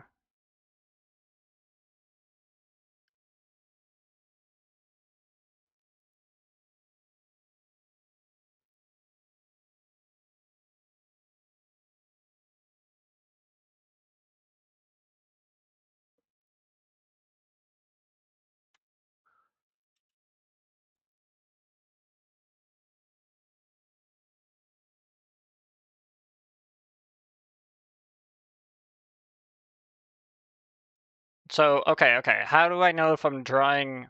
I have this amount to draw.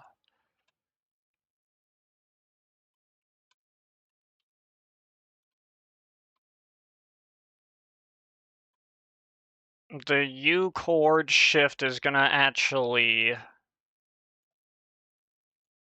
put in is drawing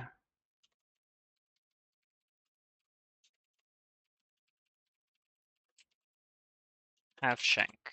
Wait a second. No.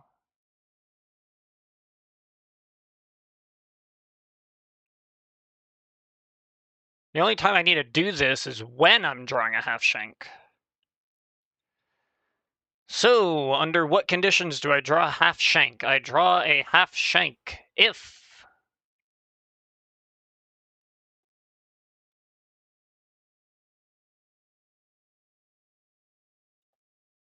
the shanks needed,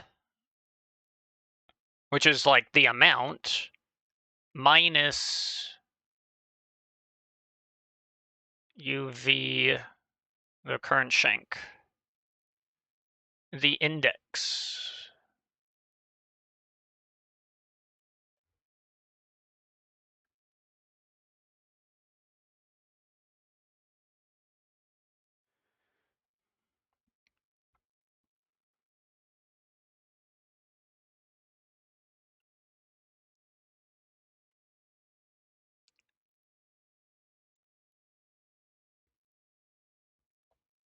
It should be a float.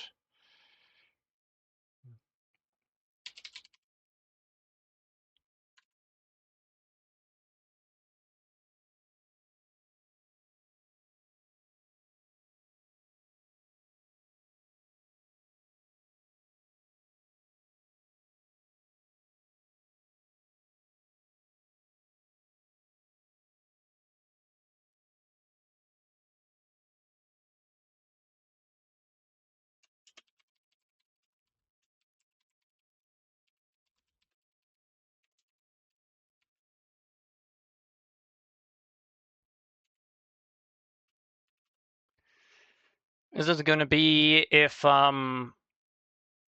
amount minus I is less than 1.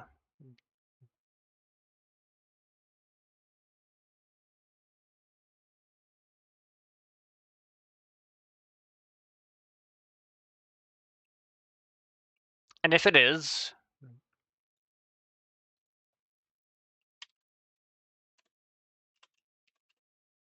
then I do my U chord shift. Otherwise, I don't.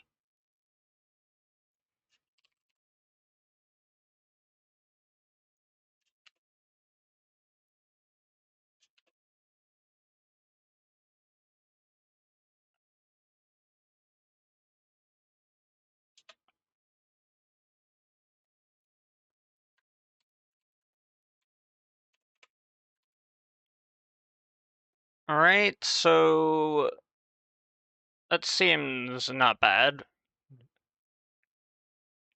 It'll then draw it, shifting my U coordinate if need be by however much is needed, and then drawing it, and then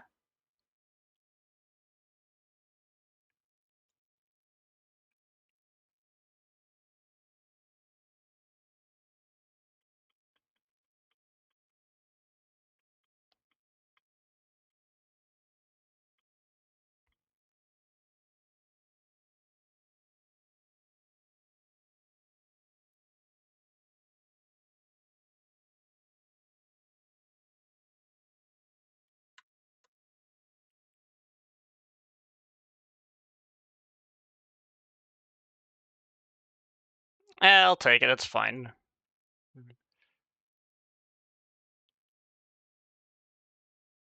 And then what's put this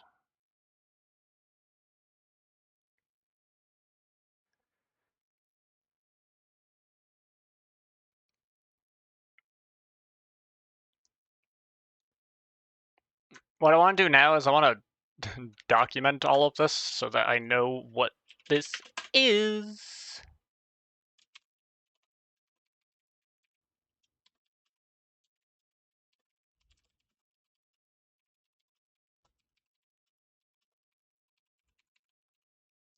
Hello.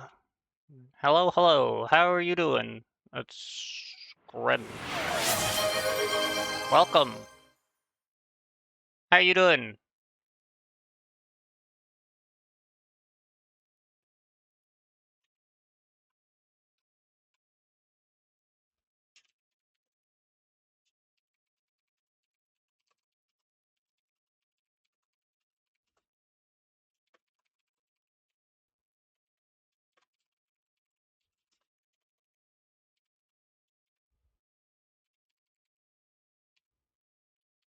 And so late. Don't worry, don't worry. You still made it, right?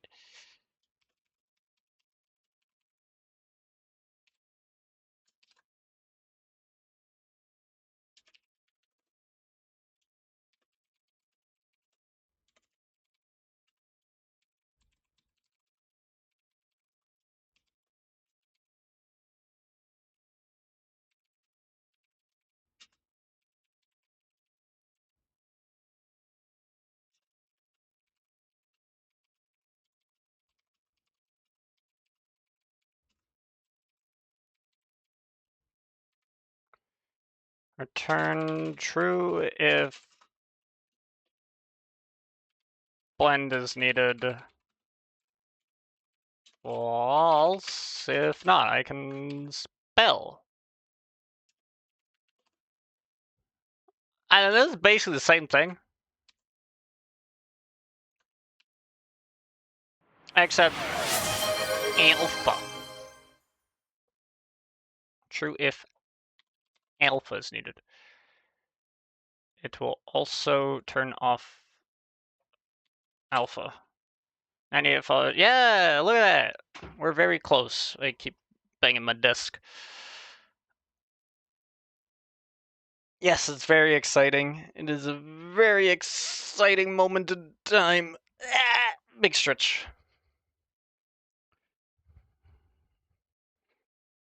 Yes. dig it.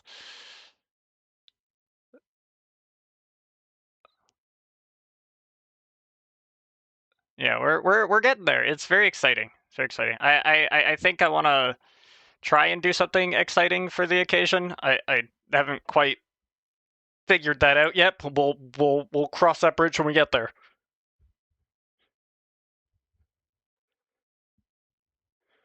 Yes, and we cross that line, dude. That's awesome.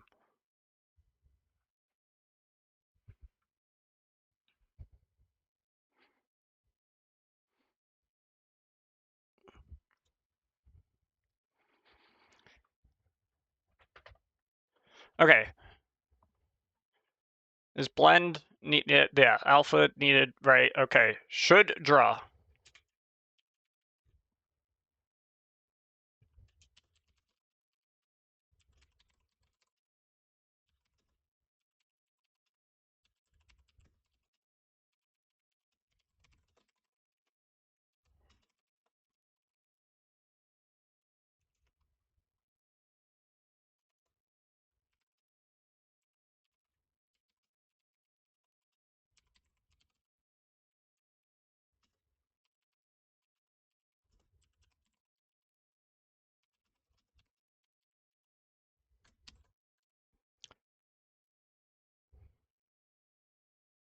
And then this is going to be actually draw. There's a Minecraft client, player of the client, whatever. What is this even? What is left? Other than the fact that I have called it left, what is left?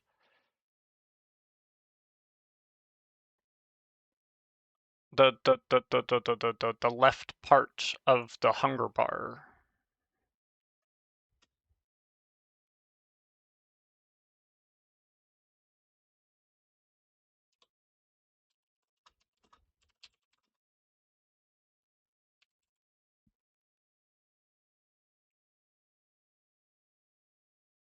Or it's something.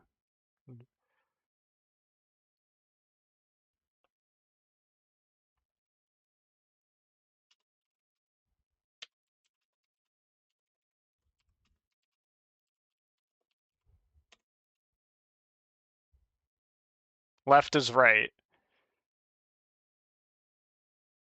I I understand you're saying that as a joke. You might actually be right. No. No, you're wrong. I had to check. I actually had to check.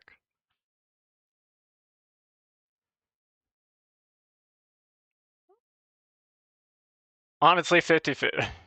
Well, you had two options, left or right, right? Wasn't sure would also be funny. It's okay, so this is actually not really the left part of the hunger bar, but I called it left. I'm not changing this variable name, but it's just one of the bounds of the draw area, right? So like whatever, right? It's just I don't care. we're leaving it. And then this, can I do it like this? Yeah, look at that. Look at that. Look at this here. Skeletal drawable also contains a couple useful static methods for children. I promise this is a sentence that is fine. The sentence is okay. It just sounds weird.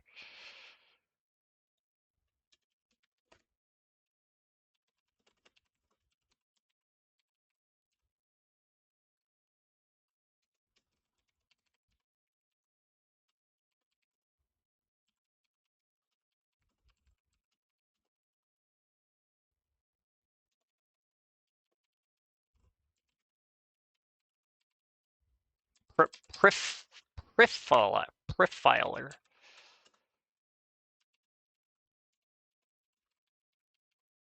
Component needs blend if this component needs alpha.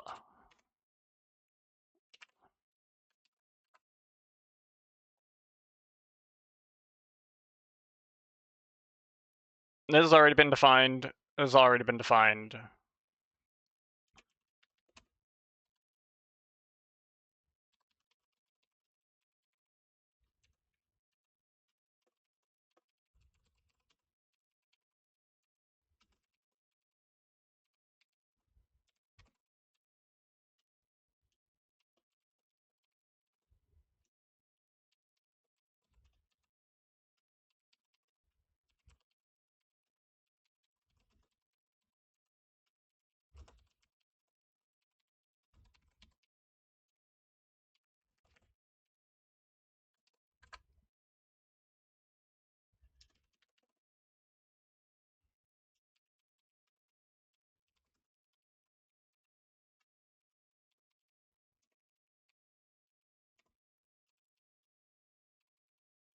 So a client xpos of the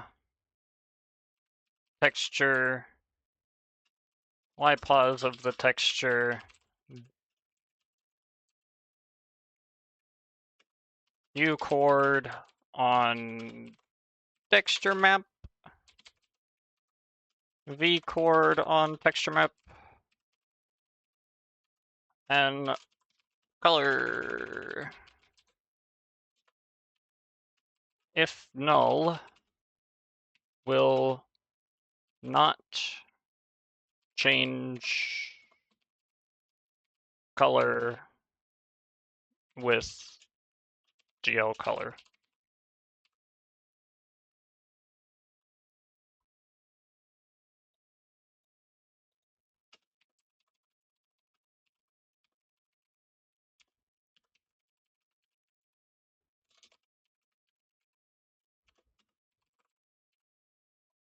GL color 3F. Alright, so that is that, and now we do this. Because I need to know what the fuck all this shit is.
I actually need to bind texture here. I forgot to do that. Just bind texture, and I have to pass that in.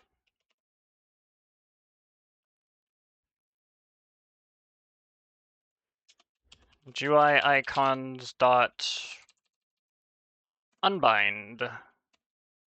And then we just unbind after. So this will tell us what we're binding to. And then this will unbind if necessary.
Okay, and then I do this.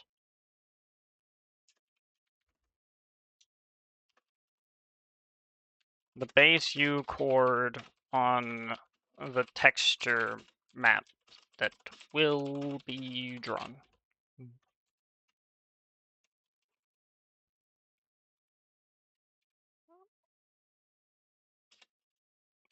May depend on player state. The U chord to start. The U chord on texture map to start from.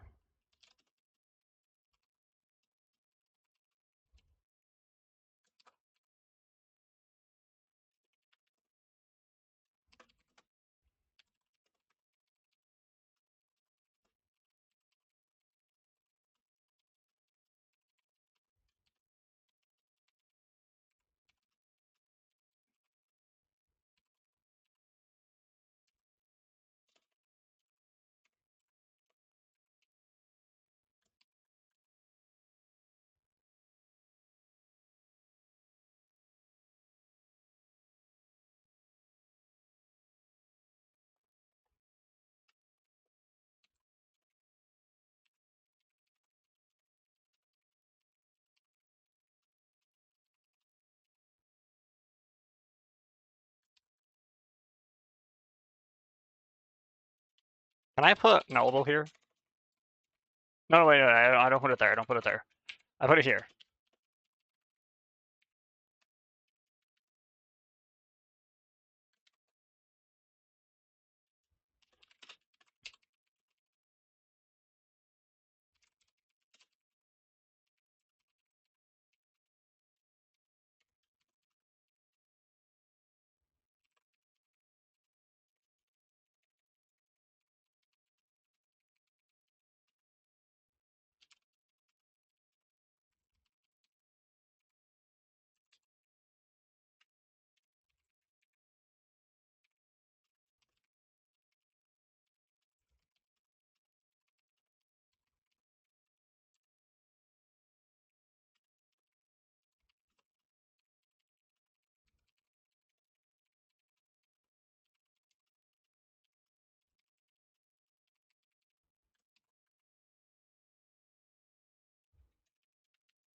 Do I need that current shank index? I don't think so. Because it's basically just this, right?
Because I don't need I need to know, I need this value here so that I know which U shift amount I need, right?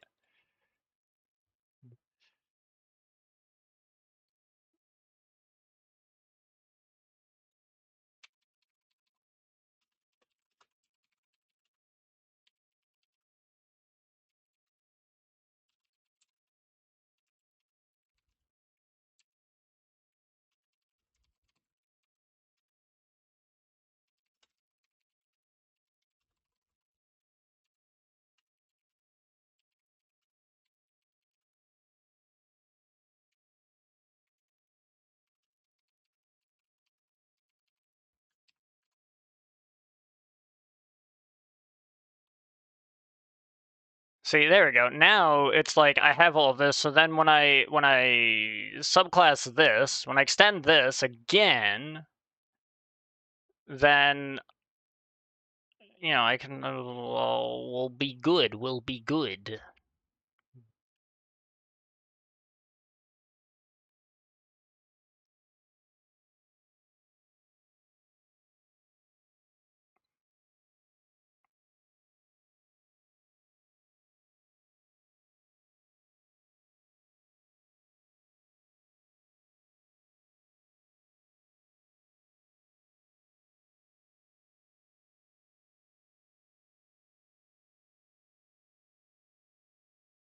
And then all I would need to do in this is on pre-render, if we're set to default, right? I do this, I get this stuff, I go all up to here, and then I draw the components in order, right? I don't know where I like store the components. Figure that out. Figure that out. And then I just draw the components. I probably compute the jitter amount ahead of time.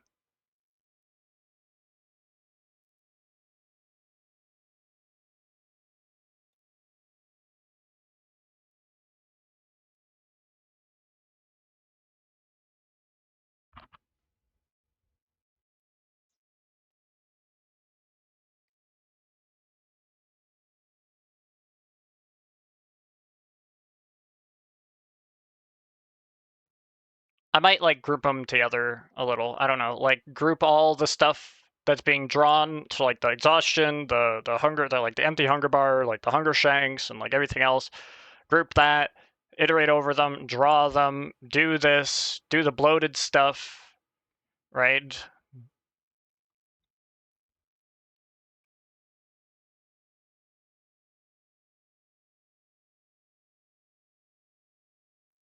And then I probably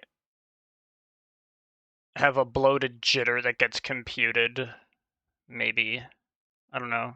Because bloated jitter, as we can see, it uses a different jitter array.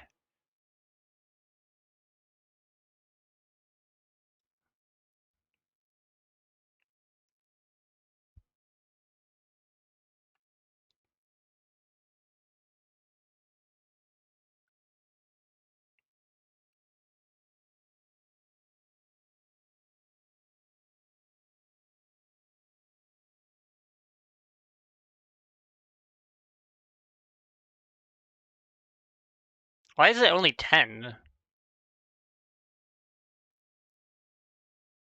When the jitter itself is 20.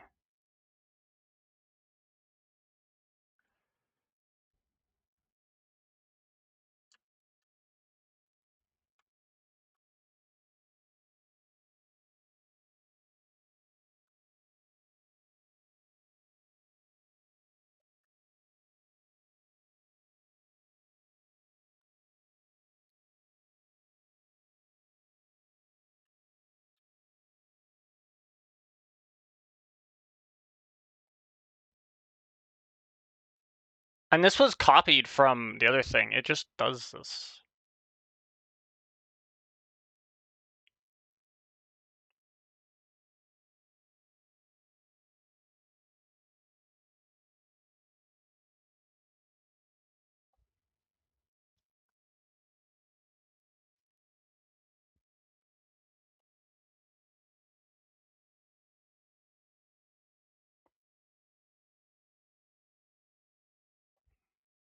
I think I kind of know why it does that, but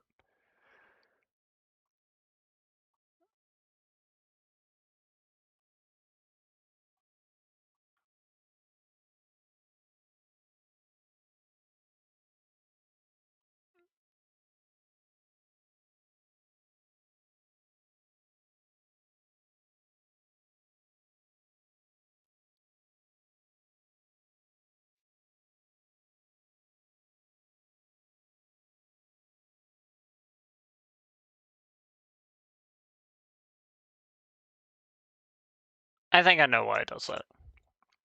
I'm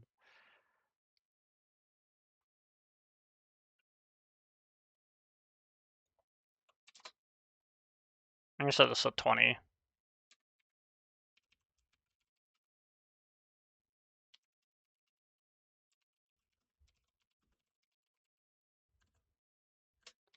That's why we have 20. And then I basically just would take the last 10, right?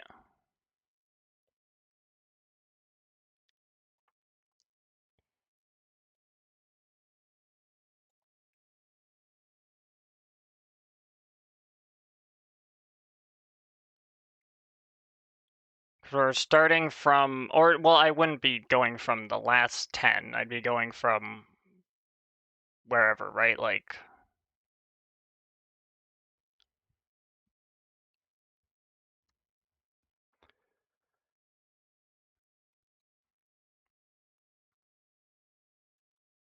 which means I need a jitter offset.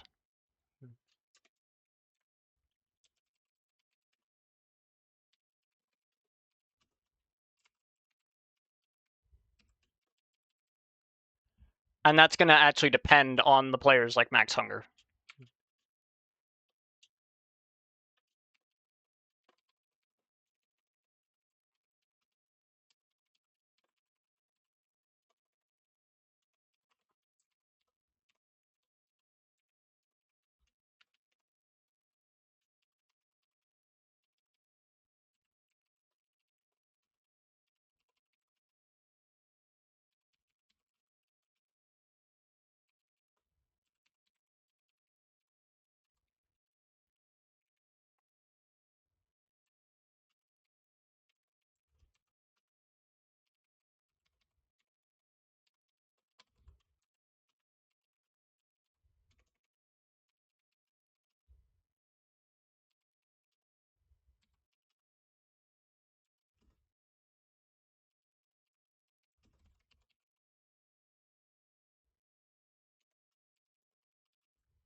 All right, so now I just jitter offset, right? This indexing that I'm doing,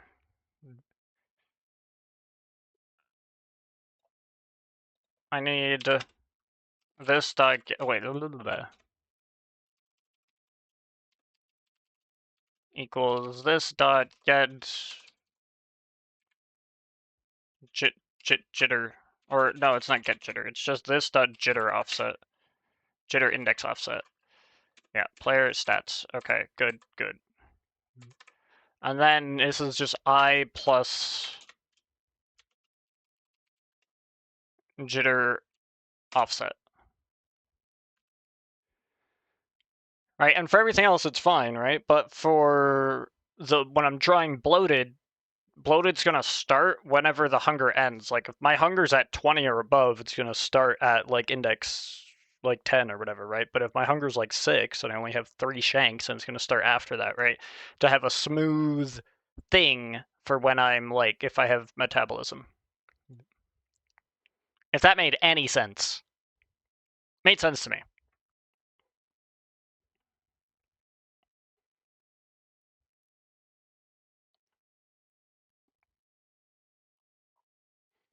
So we've laid out some groundwork for this, which is good. And then all we need to do is define the individual drawable components and then actually like draw them, right? Like the individual drawable components, maybe this is necessary. I don't know. Probably put this somewhere, right?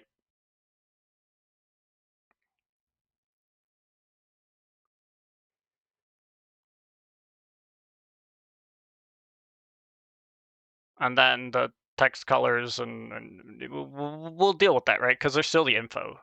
And then we just layer them correctly. And this, oh no, it did actually start at correct. It just kind of that sounded like it started in the middle of a song. It didn't. It started at the beginning. Anyway, I'm kind of good. I could continue going, but this is a good spot to wrap here. Next week we'll finish it, even if it takes a little while. Yeah. So that's gonna wrap it for me. It's also been 4 hours. Yeah, it's been 4 hours, been good. I might go longer next week if I need to, in order to finish it, because I would like to have this finished. Yeah. So I will get going now. So thank you everyone who has tuned in for this journey. We will continue next week. So tomorrow I'll be back with more Minecraft, and yeah. So thank you everyone for tuning in.